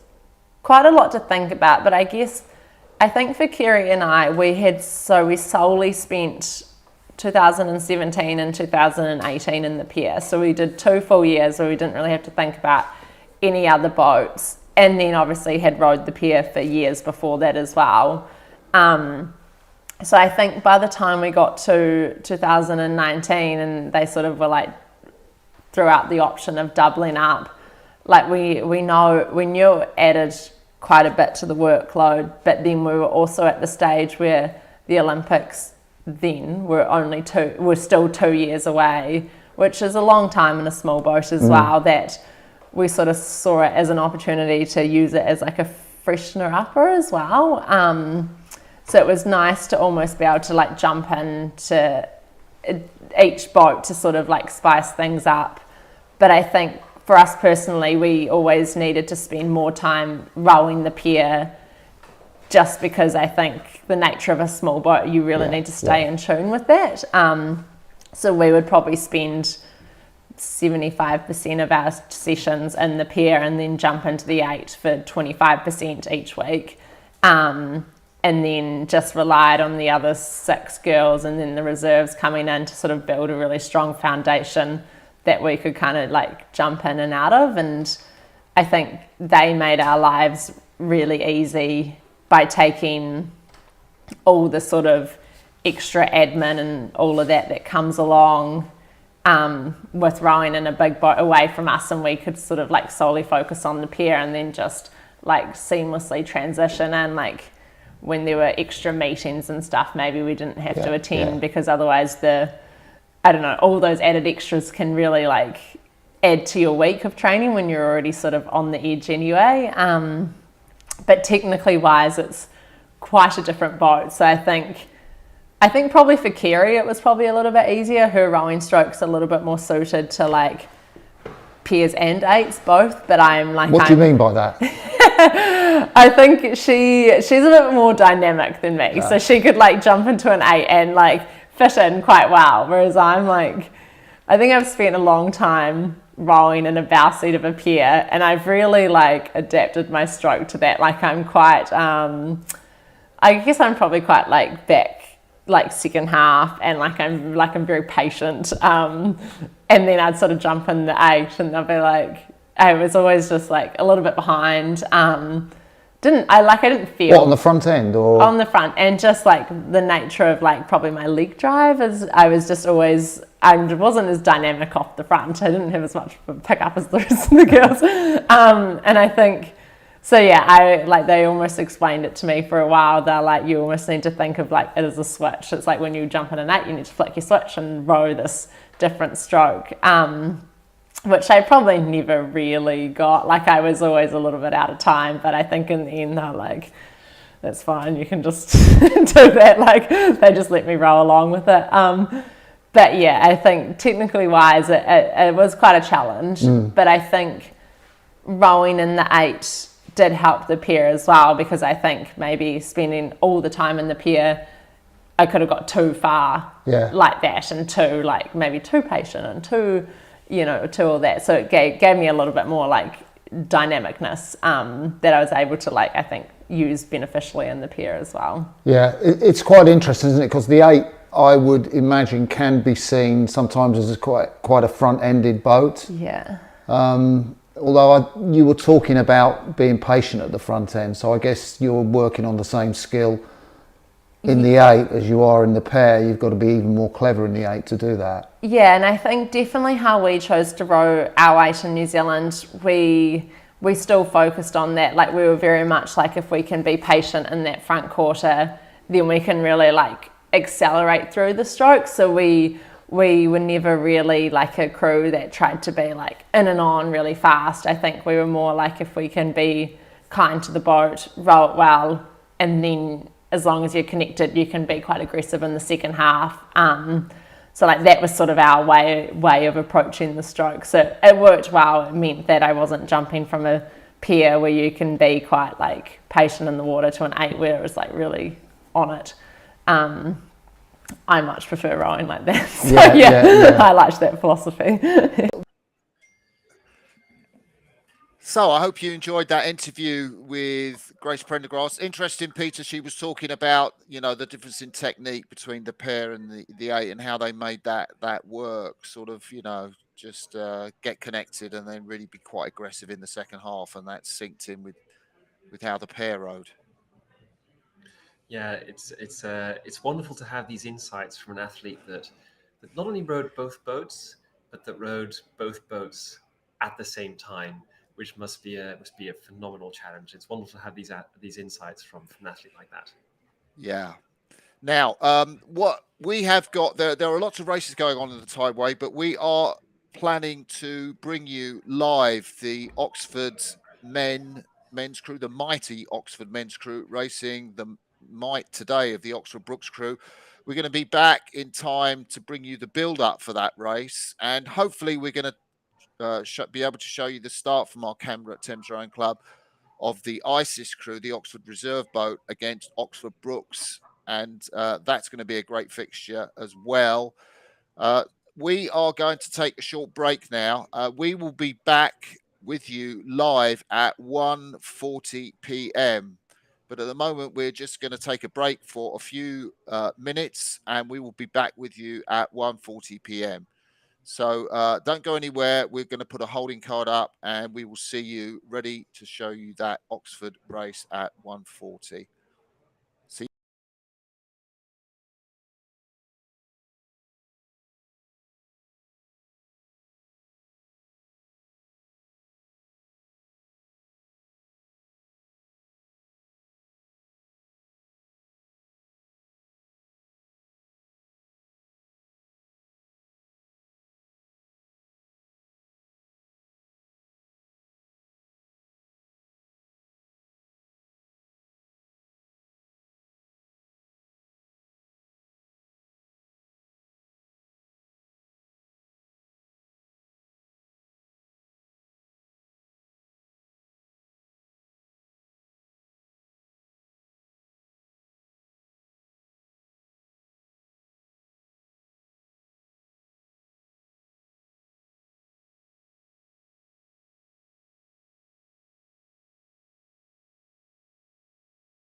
We've had a really good season so far, put in a lot of hard work over the winter and training camp in the new year. That base is built and the boat's going really well for it. So now it's just tying up the loose ends and making sure that we're really slick on the day. It's amazing how much ground you can cover even in the last few weeks. I remember a few years ago in 2019, we completely transformed the boat from 2 weeks out to the race day and probably surprised a few people. And we're in so much of a stronger position this year. Quite exciting to think where we can be in 30 days' time if we really apply ourselves. Between now and race day, it's about really getting to the racing mindset. There's not a lot of opportunities in the season to do racing. So it's being able to do what we can to transfer all the hard work we've done at home, onto the tideway, to deal with that really well, unfazed, going onto a new stretch of water. I think in my experience, you can pick up an awful lot of speed in the last 30 days in the lead up to a race.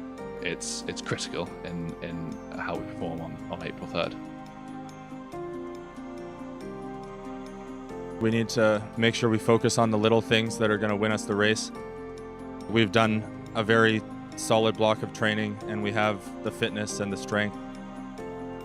Now it's just putting the finishing touches on getting the coxing right, getting the steering, getting the race plan, and making sure that we have 3 really good fixtures that give us the confidence from the first stroke in that race that we're ready to go.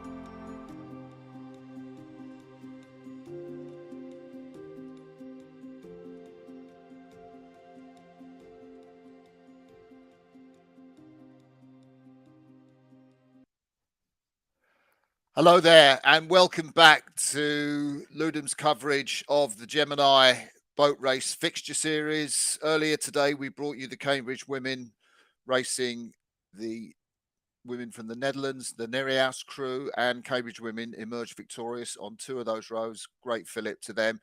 We are now in the build-up to the Oxford men's blue boat and their contest against Oxford Brookes. And you can see, I think this is the reserve race, if I'm right, Peter, the Oxford Reserves ISIS against Oxford Brookes.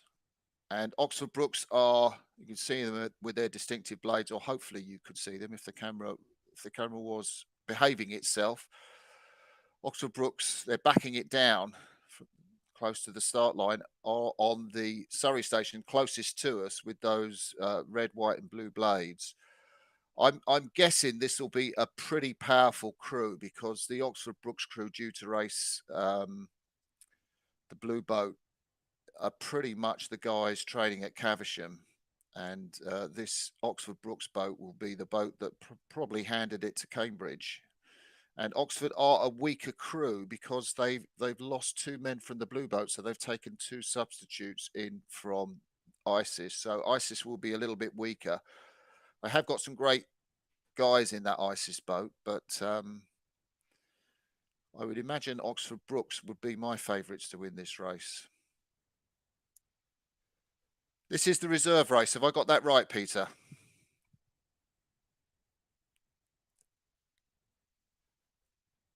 This is indeed the reserve race. There's a lot of experience in the, still quite a bit of experience in that Oxford second boat, the ISIS boat. We've understood there are a lot of U23 medalists in that boat. So Oxford clearly have a fantastic squad this year. They've got all this talent to choose from to make both a fast Blue 8 and this boat to the ISIS boat. So we can still hope for a good race between this 8 and the Oxford Brookes boat. Yeah, the Oxford president is rowing in the ISIS boat. Hasn't been able to make the blue boat. Such is the strength of the Oxford squad. And you've got great guys like Charlie Pearson in the ISIS boat as well, in the centre of that, adding to the power. But the umpire has dragged them back a little bit closer to the start. You could see them backing down. And there we see from our camera out there, the Oxford Brookes Cox has got his hand up, hands gone down. The Oxford Cox has got his hand still up. They're drifting downstream of the start. And when the coxswain has his or her hand up, that means that he's not yet happy with his position on the river, that he still wants the umpire to give him time to straighten his boat out, to get his boat lined up for the start. And the umpire will be waiting for both hands to come down. And when the hands are down, the umpire can call it. And I think we're going to go. Red flag up, red flag down, and we're off. Yeah, and Oxford Brookes really, oh, look at the way Oxford are steering straight into Brookes there. That's an amazing course there, Peter. That's a very aggressive start from the Oxford crew. I think the Oxford crew might have had a bit of a come out of the start just a little bit crooked, come out heading a bit more towards Brookes than they'd hoped. And now both crews are heading to this enormous wash here from this launch, and they're hammering through. The Brookes crew also headed towards Oxford a bit. There's a lot of excitement happening at the start of this race. Have you seen conditions like that off the start of a race, Peter? That was sensational. Just the bows riding through those waves. That must have been very tough. And it looks like it came off the camera boat by the looks of it. So the camera boat might have gotten a bit too close and not quite. No, it's actually coming from a boat that's up further ahead. So there's clearly there's a launch or there's a boat somewhere further ahead of these crews that's really sending them down a lot of waves. Very tough conditions for these boats here as they go down this course. So Oxford Brookes, who are the favourites to take this race against ISIS, the Oxford Blue Boats reserves. In effect, Oxford Brookes, you can see they have a lead. They're going out to something like 2/3, 3/4 of a length lead as they go through this big wash from the crew in front. ISIS battling to stay with them. And the last thing I saw there on my feed, I have my coaching stopwatch with me, so I was getting the rate off.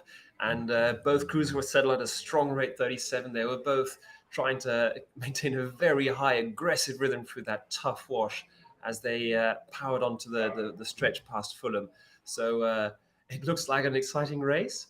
I understand that we're not going to be following the entire race. That we'll be getting prepared for the race between the Oxford first 8, the Blue 8, and the first crew from Brookes in a bit. Yeah, I think it's very interesting because we're going to take you through the Oxford crew in a minute. We don't have the lineup for the Brookes crew, unfortunately, but we have got the lineup for the Oxford crew, and we'll see some of the changes in that. So let's take a look at the Oxford University Blue Boat crew to race Brookes this afternoon. We're starting off. So at bow, we've got Liam Corrigan. Sorry, go ahead, Martin. Apologise. You're going to take us through, Peter. Off you go. I can have a go at this. Bow, we've got so Liam Corrigan from America, and he raced in the Tokyo Olympics in the American men's 8.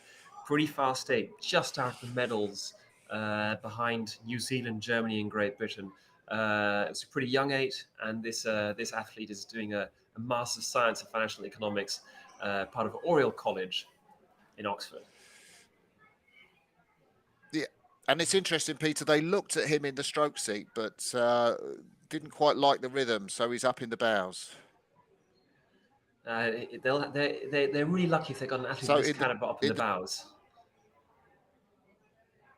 Yeah. So in the 2 seat, it's James Forward, and he is one of the reserves to come in. He is coming ahead of Jack Robinson, who is not fit for this particular race. He's a blue from last year.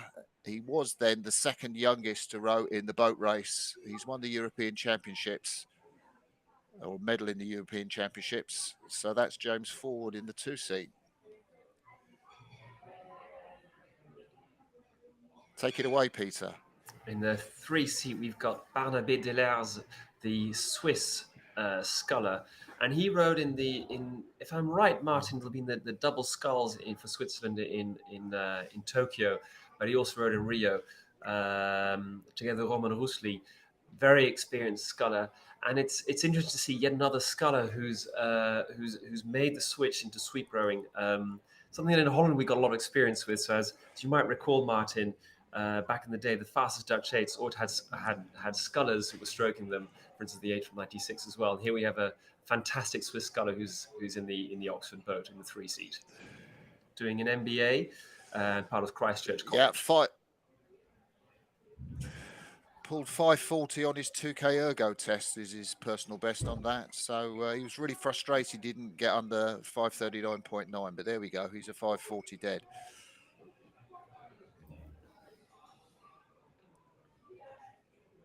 So there in the 4 seat, moved up. Normally he rose in the 2 seat, the former St. Paul's and Harvard athlete, St. Paul's School, Dave Ambler. He is an under 23 world champion and studying social science at Jesus College. Really seen as one for the future in terms of the British squad. Most people expect to see him in the Paris crew for 2024. And I think he's going to be more than good enough to hold down that 4 seat. Over to you, Peter. And then in the 5 seat, we've got the doubles partner of Barnaby Deleuze, Roman Rösli, another Swiss athlete. He's doing a master's in water science policy and management at St. Peter's College in Oxford. And he is therefore also, he came 7th in the Rio Olympics and 5th in the Tokyo Olympics. They were a very good double. I think they'll have been disappointed not to take a medal in the Olympics last year. Again, fantastic depth and international experience in this Oxford boat.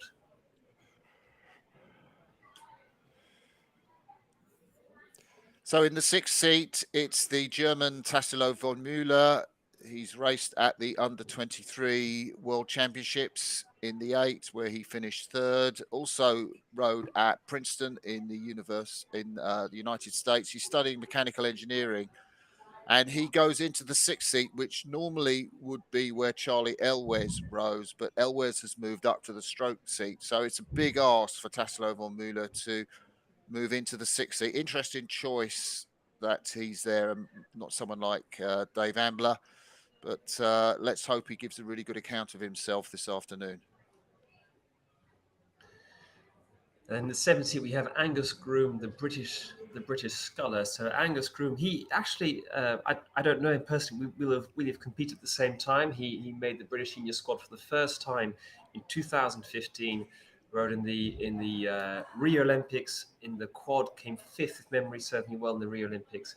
Kept on going, and they took that fantastic silver medal in the Tokyo Olympics in the men's quad, behind the Netherlands and in front of Australia, I think, Martin. So another very experienced, decorated international oarsman sitting on the 7th seat of this Oxford Blue boat.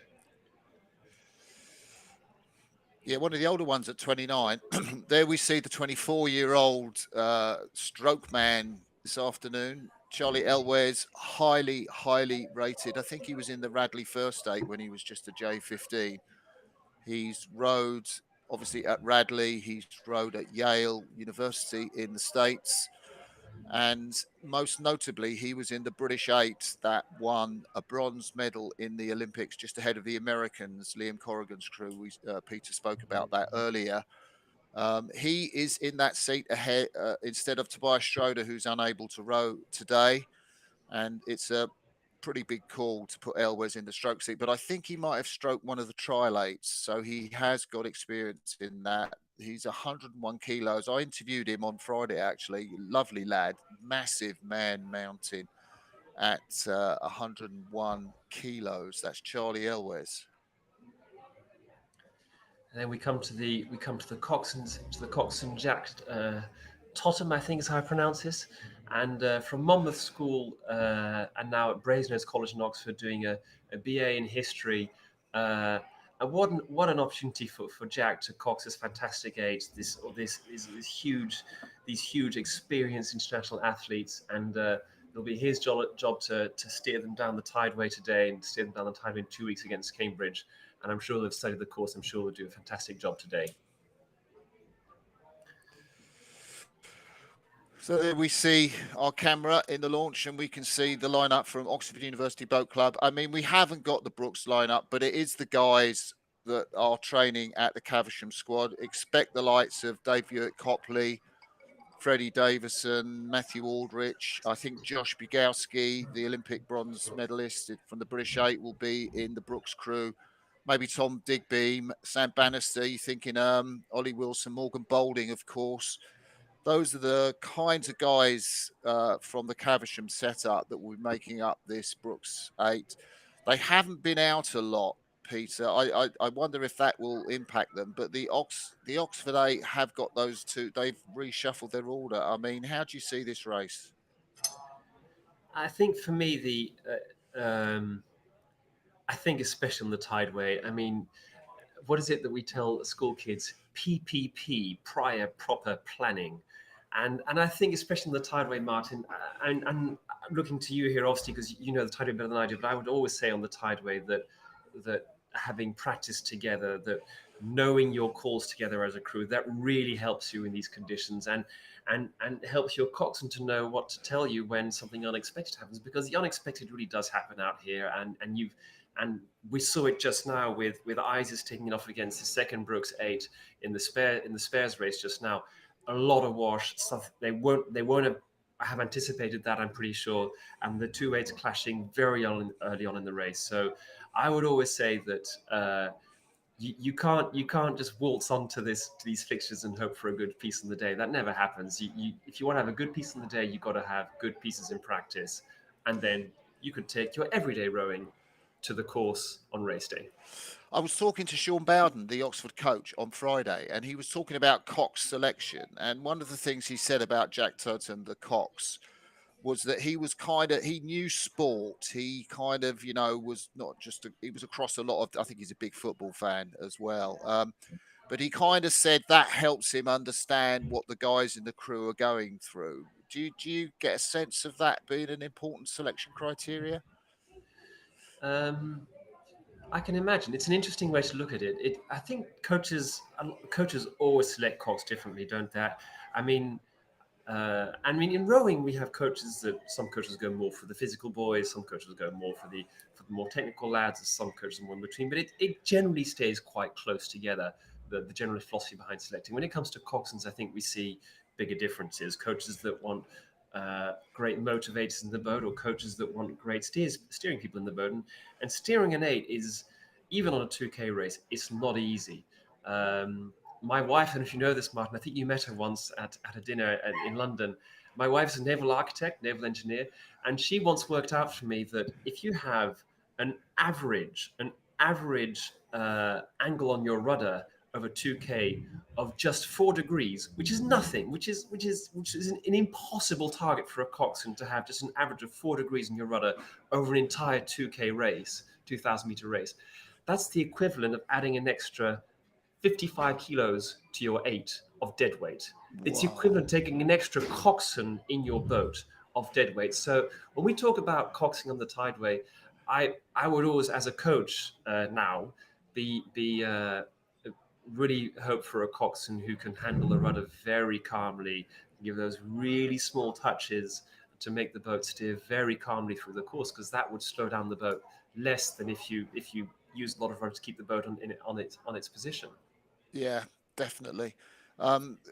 Very interesting there. I guess the other thing is, in terms of a coaching sort of strategy, when your crew is 2 men down, including your stroke man, then the decisions you make about where to put in the substitutes are quite interesting. And the decision to move Elwes in the 6th seat up to the stroke seat, the decision to move Dave Ambler up from the 2 seat to the 4 seat, and to put the guy from Goldie from ISIS, Tassilo von Müller, in the 6th seat. I mean, they're quite big calls, aren't they, for a coach to make? Yeah, so Sean Bowden, of course, he'll have mixed up his lineups, and he'll have practiced in many different lineups throughout the winter. So he'll have had this idea for his blue boat about where he wants people to sit in the blue boat. And when coaches select 8s, we don't just select the 8 best athletes. We also select rowers to go to specific spots in the 8. You've got both the one side of the 8, the other side of the 8, the port and starboard, or bow side, stroke side, as they say in the UK, and you've got to select the athletes to go to certain positions. So we also pick athletes sometimes to go more towards the front of the boat and the bows, and sometimes to be more on the stern of the boat, where the rhythm is set up by the stroke rower. And he'll have probably played around, be my guess, with a lot of people in a lot of positions, especially with such an amazing squad, so many athletes to pick from. So in that sense, he'll have probably had an idea, if that guy drops out and this guy goes in, this is the shuffle I'll make. and he'll have probably played it like that. Would be my guess. Yeah, and it's really interesting. I think, when I heard who was in the Oxford squad, Liam Corrigan, the stroke of the American A, and I know that he came in with a fearsome reputation. I'm not sure if he lost the seat race in Mike Tatey's squad. And I thought, well, he stroked the USAA to a really creditable fourth place behind Britain in the Tokyo Olympics. He's bound to be in the stroke seat for the boat race. And yet Sean Bowden has chosen not to put him there. And he's up in the bows. We can see him there up in the bows of the Oxford boat there on the right of your picture. Yeah, and sometimes, of course, sitting in the stroke seat, sometimes some people struggle if they spend a long time in the stroke seat to maintain their length of stroke. And maybe it was time for him to sit in a different seat to manage to maintain his technique, or maybe Sean Bowden just wants a different style of rhythm, a different style of rowing. I mean, again, this is a tideway, flat racing conditions over 2,000 meters for Olympic style rowing. Of course, you can maybe sit a bit more upright, maybe tap the rate up a bit higher to get a few more strokes per minute. But of course, on the tideway, if you don't have the time, take the time to get your power on your blade, I would imagine it's really tough to maintain your speed in tough conditions. Yeah, the tideway looks a bit more swelly now. I mean, you're there, Peter. How does it look to you out the window? It still looks, I would say, deceptively okay.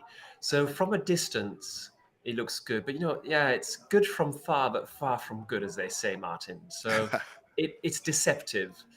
We see these camera shots now of these eights going through the bridge at Putney, and it's definitely not flat. It's got a slow, long, lopey swell, and those are difficult conditions to row in because the eights tend to surf around a bit on waves like this. They tend to be a bit unpredictable in how they steer. So it's going to be an exciting piece, Martin. I'm really looking forward to this race. It's going to be a good race. Both coxswains have their hands up now, both coxswains, and these ones are very close together, Martin, aren't they?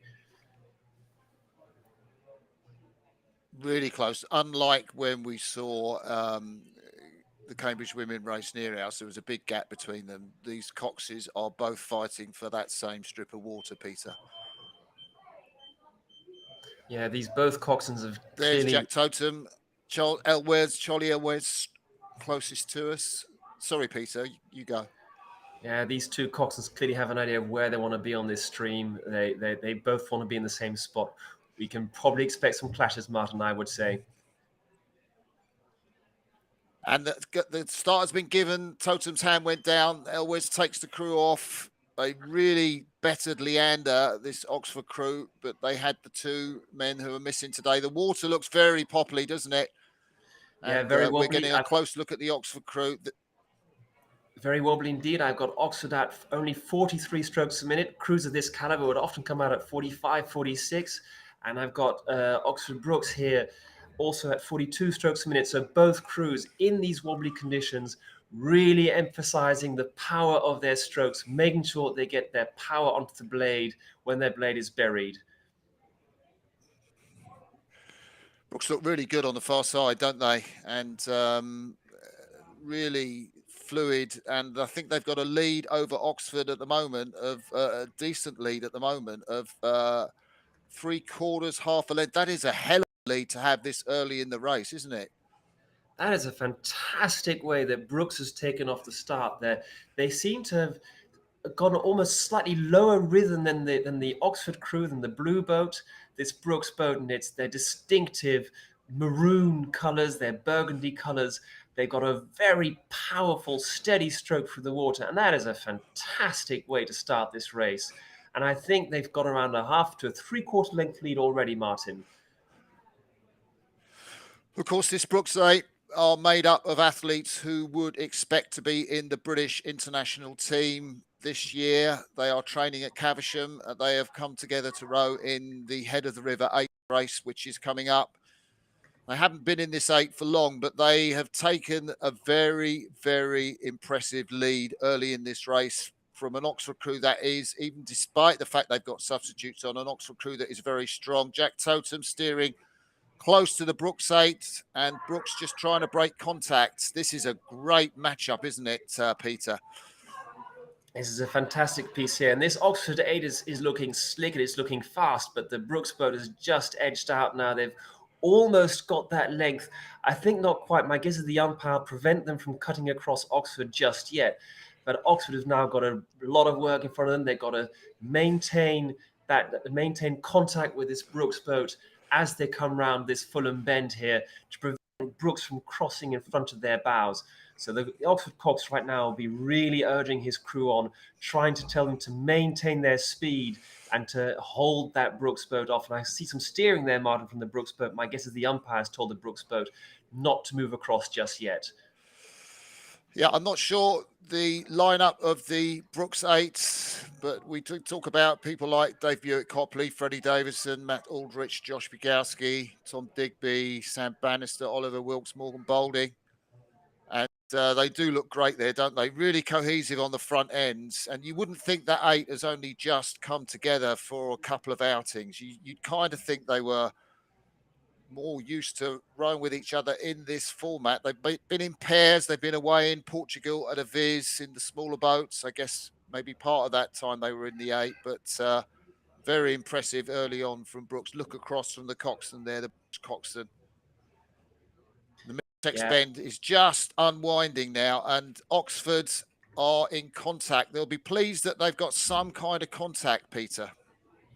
Yeah, that contact is preventing Brookes from moving across and sending down that dirty water. So they're still settling. They're like bow ball to stern there, and the Oxford crew are staying close to the Brookes crew. They're maintaining that contact. Both crews have got very similar speed, around the 1 minute 20s per 500 there at the bottom of your screen, or just under it.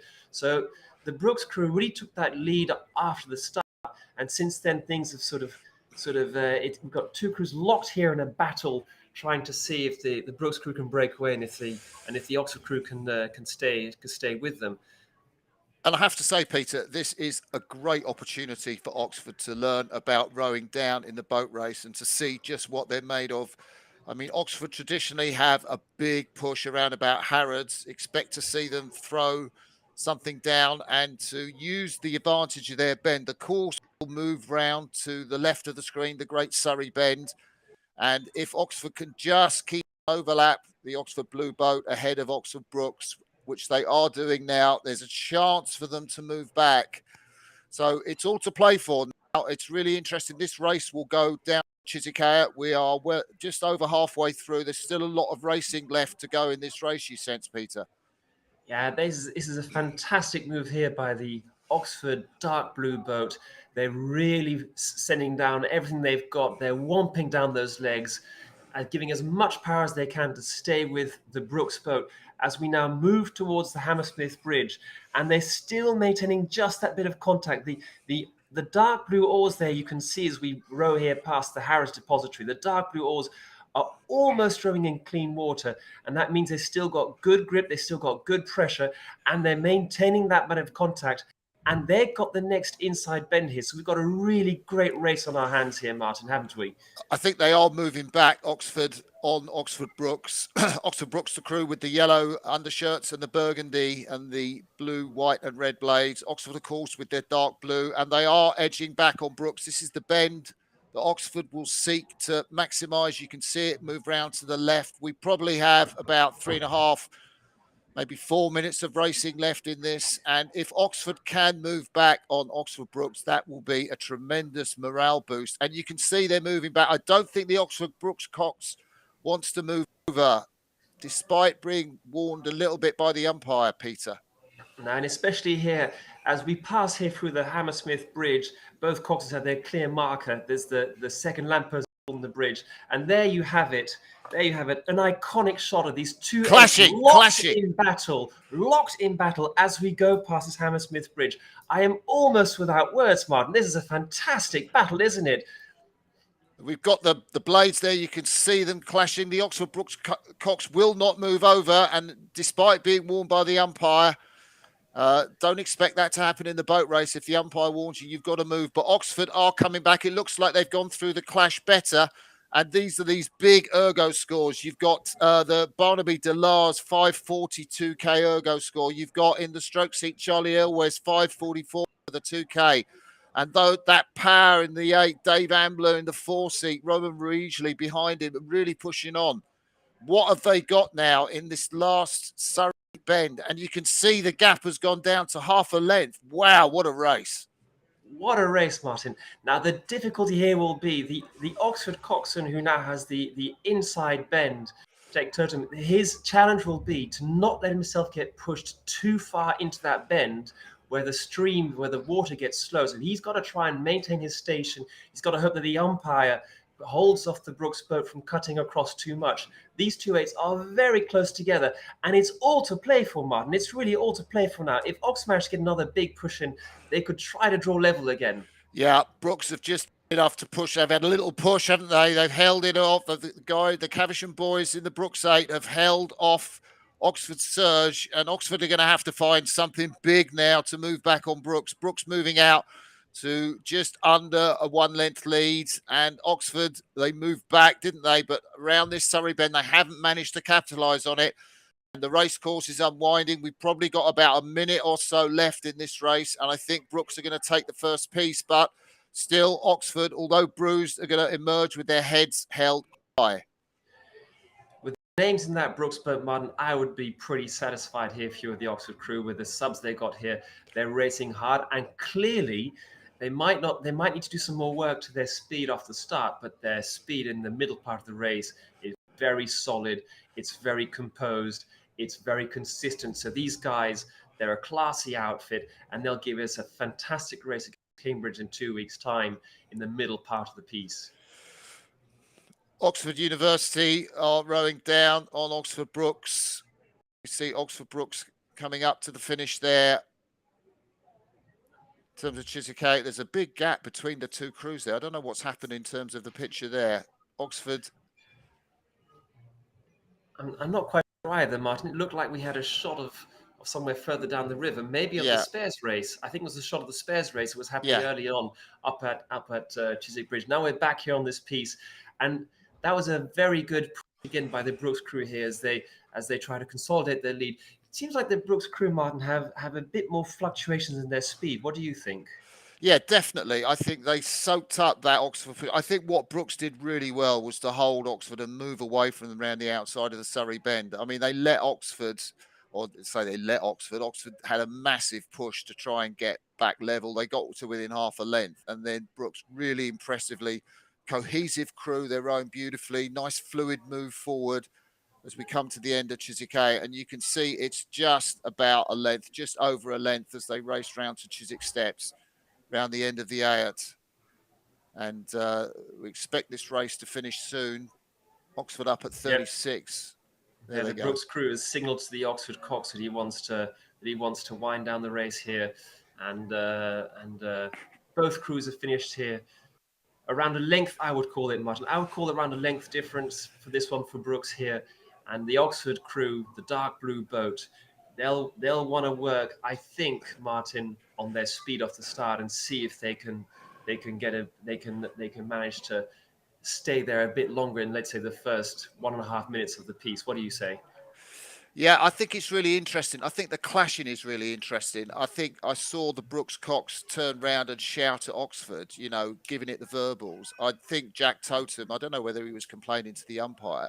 I suspect that Brookes aren't moving. I mean, they've got an umpire for these races, but what's he going to do? Disqualify Brookes? Is that Matt Pinn, the umpire? You can't really disqualify someone in a match race because both crews want to race. I mean, yeah, you're basically caught between a rock and a hard place, both as a Cox and as an umpire here. I mean, if a situation occurs, I mean, as an umpire, you can warn and you can warn and again, and then there's a bit of sportsmanship. There's a bit of there's also a bit of fighting for your station involved in as well. And it's a very complicated situation. It's what makes Coxing these fixtures or the boat race such a challenge. The unknown of what's going to happen when you've got an umpire and another boat next to you.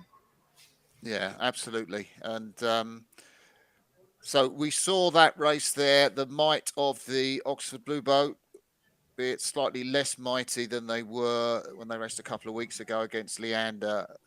They saw off Leander quite convincingly. But this week, the Oxford Blue Boats, despite having a real dig at Oxford Brookes in the middle of that race had to settle for being 1 length down.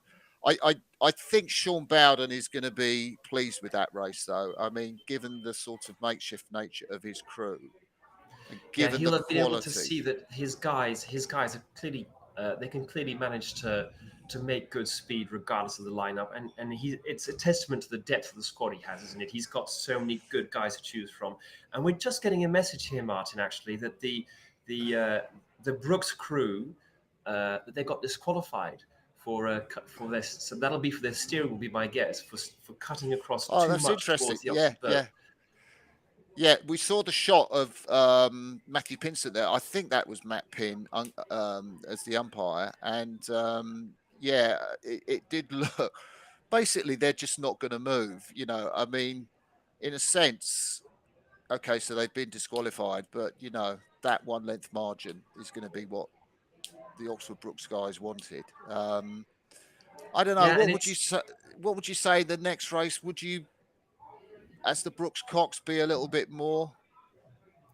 Yeah, it's a bit difficult to call, isn't it? Because there are no medals or official prizes for the winners here. There's only the moral victory, and you know, I mean, you've been disqualified, and that is, I think, as a coxswain, you will definitely feel a little bit of sadness about being disqualified. That means that you, as a coxswain, that would mean to me that you pushed it too far, and I think some coxswains would like to take it right up to the edge, but they wouldn't want to go too far. So my guess is that the coxswain will feel sad about that. I would, if I were in that seat personally, I would probably try to do better the second time round. Try to keep it a little bit more within the guidelines that's set by the umpire. We've also got from our data on from the Ludum measuring devices we've got in the boats that Brookes rode 13 meters further than the Oxford Blue boat. And that's having to go, I guess, around the outside of the Surrey Bend. Quite interesting that they rode that extra distance, Peter. Yeah, it is. It's of course it's really interesting now with all these GPS this GPS technology, isn't it? There's so much information. I mean I don't feel like I've retired that long ago, Martin, and yet well, I mean I don't. 5 years ago feels quite recent, but I mean I can remember when the first GPS speed coaches. That was just in the last 2 years of my career. I had 10 years international coxing, and just in the last 2 years, suddenly we had GPS speed in the boat. It's really recent. All this data that's coming out of basically mobile phones being strapped into 8s, and they can just beam out this data through 3G, 4G, 5G, and it's a new development in the sport of rowing, isn't it? So much data, so many numbers that you can play around with. Yeah.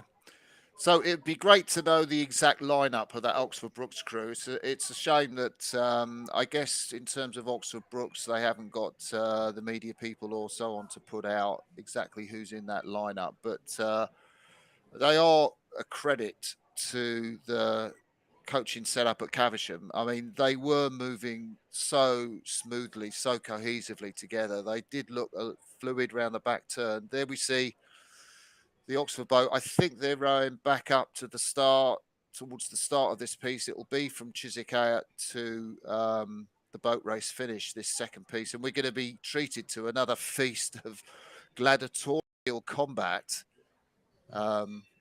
Whether the Brookes Cox is going to listen to the umpire this time and move. What do you think Sean Bowden's going to be saying to his guys, though, Peter, after that first piece, and with particularly with thoughts ahead of what they could learn and do in the second piece? I would say, Martin, that that he will want to compliment them for that really great middle part of that race they did towards the Hammersmith Bridge there, when they really did a major push, when they got a lot of extra speed, when they really gained some ground on the Brookes crew.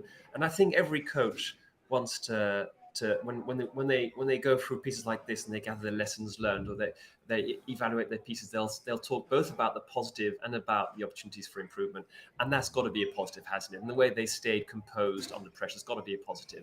At the same time, I would say that Sean would probably challenge them to maintain that peak speed out of the start a bit longer, to prevent that Brookes crew getting away. I mean, in an 8, and especially the second piece, we're going to see a shorter piece now. So the first piece was around 10 minutes. The second piece is going to be around 6.5 minutes. It's a shorter piece. You'll want them to maintain that peak speed a little longer, would be my guess. Yeah, I think that's a great shout, and it's really interesting. You know, say I wouldn't call Charlie was a makeshift strokeman because he has stroked boats obviously through the winter period of training. But you know, given his relative lack of experience in the stroke seat, you've got Angus there in the 7 seat who's used to holding down that position, but you've got a new sixman. The stern combination is a new combination. They will have learnt an awful lot in that row. I wonder if they've got the capacity to do what you say and hold that start phase through a bit longer so they can be more competitive with the Brookes guys early on. Yeah, and the difficulty they have as well, Martin, if I understand correctly, the subs that they got in the Oxford boat are also all on one side. So they're on the, if you look at the 8 from the Coxing seat, the right side of the boat, the starboard side of the boat, or in rowing we call it the bow side of the boat. So the subs in the Oxford boat are all on one side. And when you row with one or each, you've got to maintain good balance. And it tends to be easier to maintain good balance if you've got like the same amount of experience rowing on each side of the 8. And of course, with subs coming in all on one side, I can imagine they might have a struggle with the balance, keeping the boat, preventing it from tipping over to that starboard side as well. So all credit to them for maintaining that cohesiveness with these subs that are all on one side.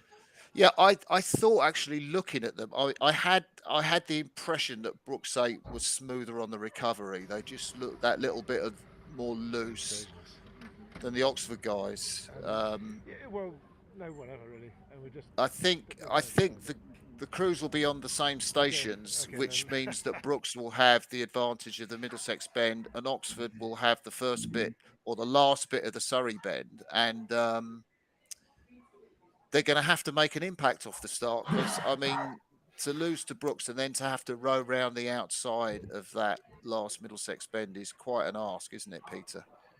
Yeah, especially because, I mean, if we talk about the bends and the advantage of the bends, I would always say that where the river's widest at the start of the course, so at the start of the piece we did just now, it's a bit harder to get an advantage on the inside or the outside of the bend. Where the river gets narrower, the line defined by the umpire gets much clearer, and then the inside bend really gives you an advantage. So I would say that Brookes certainly has a good position here for this final bend on the Middlesex station, which is the northern station of the river, which is to your right now in this picture, in that last bend coming towards the finish line, which really means, Martin, that they've got to maintain their position, the Oxford boat, in this first part where they're on the Surrey bend.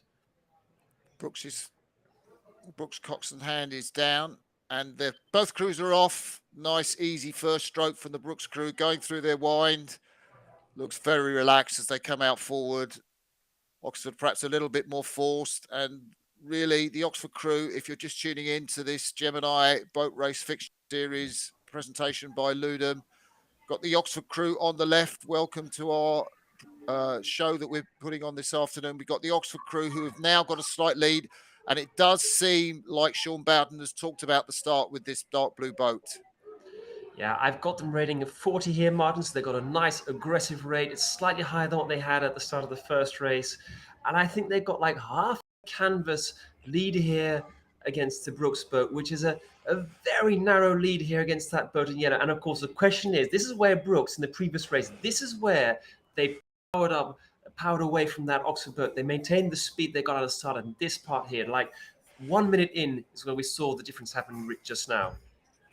Brookes are rowing around the outside of that bend, and you can see that Brookes just now have a slight lead, and Oxford, despite going off the start, really, really much more quick and much more slick than they did early on. The Brookes 8 has still got that advantage, and this bend will unwind, and then it will turn to Brookes. Oxford will have a lot of work to do in the second half of this piece. The blue boat closest to us, Oxford Brookes with the maroon and yellow tops on, just edging a little bit away. You can see the shot from the side. This is a great row from Brookes, isn't it?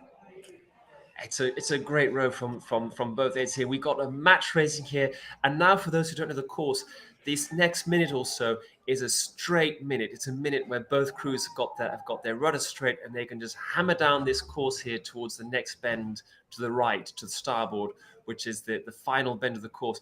It looks to me like the Brookes crew has got a little bit of an edge here. I would say half a length, Martin. What do you think? Yeah, Brookes have got half a length and they're going to edge away. You can see that Oxford are down at 119, Brookes down at 118. I think Oxford put so much into that start that coming into the race pace, they come into a bit lower race pace. Brookes a little bit more conservative off on the start. And they've got that. They just look a little bit more fluid off the back turn, Peter, on the way forward.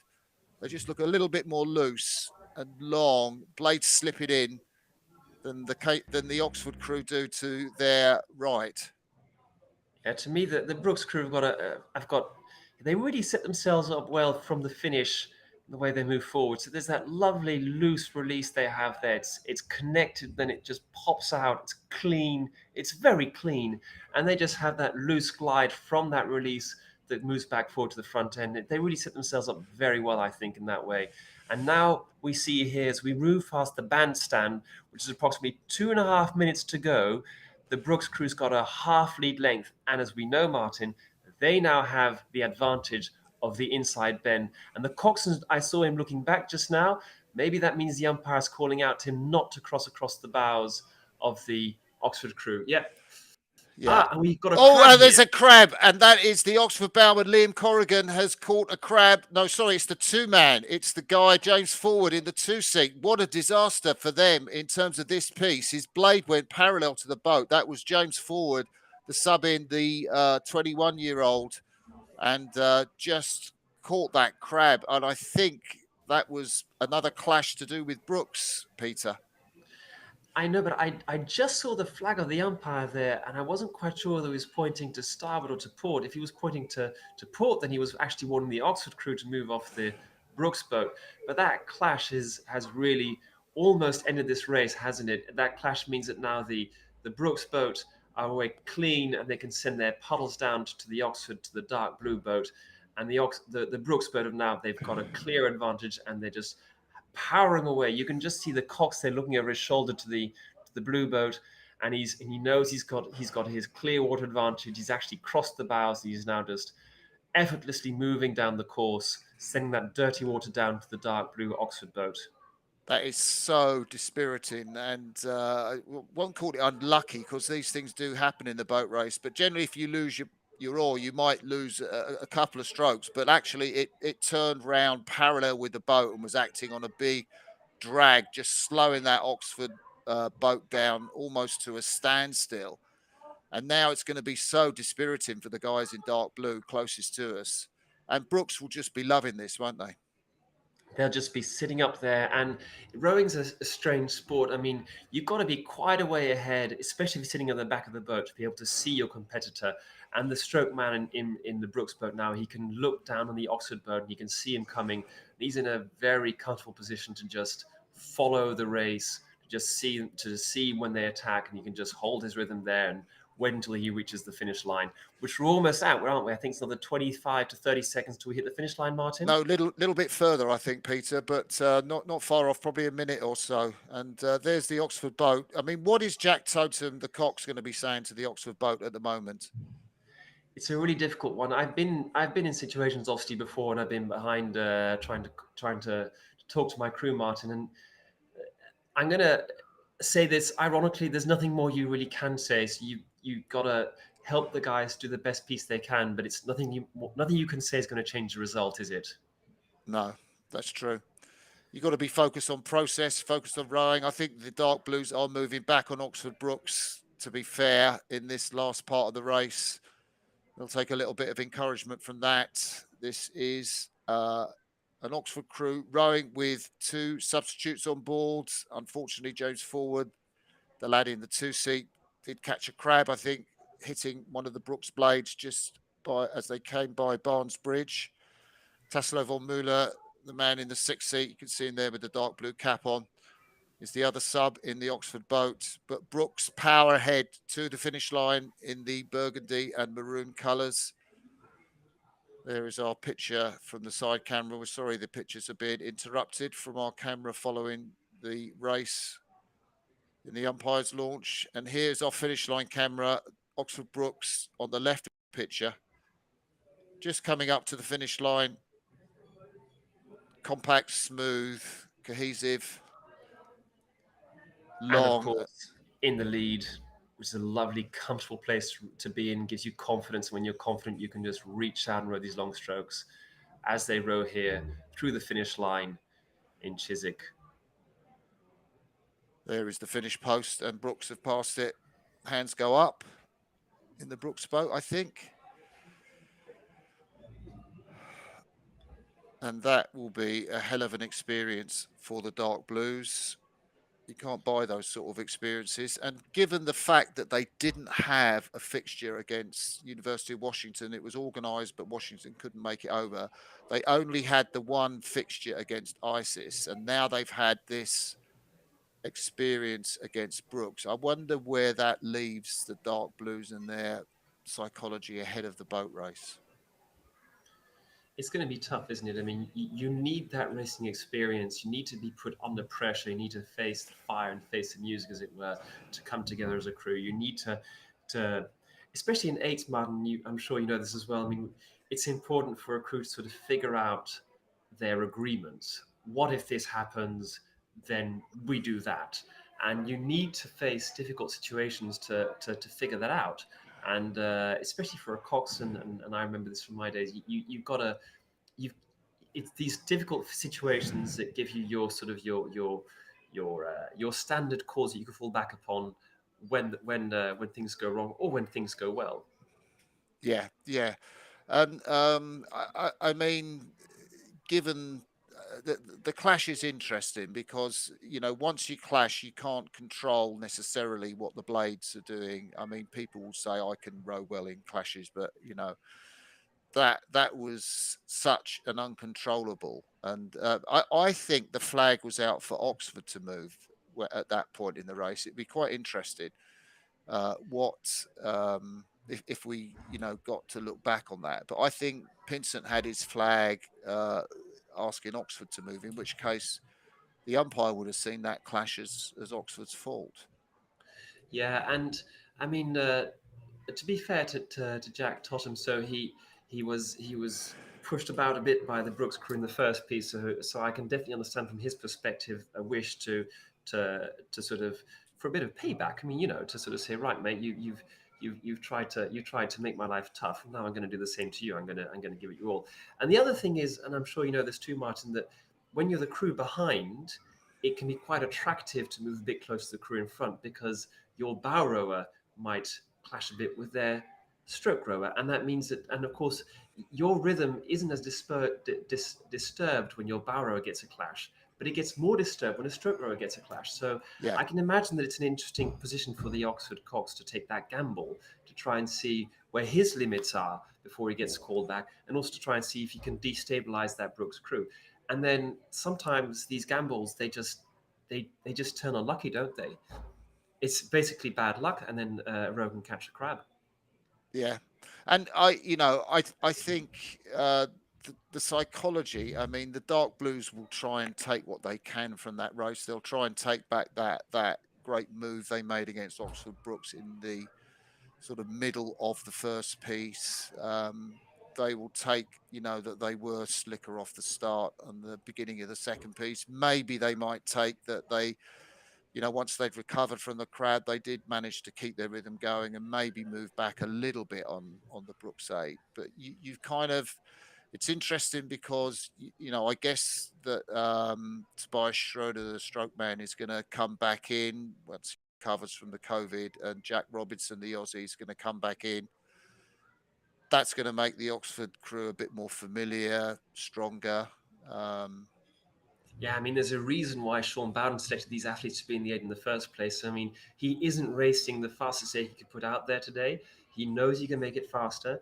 And as we said, Martin, I mean, you know, if you've got COVID now, you're probably going to be good to go in 2 weeks' time. So if the other guys all stay healthy, and if these two guys recover, I mean, Sean Bowden's dark blue boat could be just a bit faster in a couple of weeks, and then there'll be a very formidable opposition for Cambridge. Yeah, and I think we need to just give credit. I mean, to say to the Oxford Brookes boat that they were a length in front, although they were disqualified on that first piece because the Cox didn't follow the instructions. They did row well on the second piece. They did look loose and poised, rowing really long. Good news for the guys at Caversham. Good news for Oxford Brookes for the men's head of the river. Yeah, if you're a British coach right now and you've got your athletes racing out here in this Brookes boat, my guess is you're feeling pretty happy about the shape of your squad. You're thinking, well, our guys jumped together in an 8, not much practice. I mean, the British rowing team will have had them together in pairs and 4s and all sorts of boats. But these guys, clearly, they can just jump into an 8 together and they can make the 8 move very fast. And I mean, regardless of the steering we saw today, the faster crew, the fastest boat was the Brookes boat, wasn't it? And just, I guess, finally, Peter, you're coaching this crew to race Cambridge tomorrow. Has anything you've seen today, will that change anything you say to your guys tomorrow for the race? I think what we saw today was I would say it was classic tideway fixture, wasn't it? Classic tideway fixture. There's chaos. There's wash suddenly out of nowhere. There's clashing. There's screaming from the umpire. And what I think I tell them, Martin, is I tell them to watch this fixture and say, right, guys, just watch the fixture and you know what to expect. Yeah.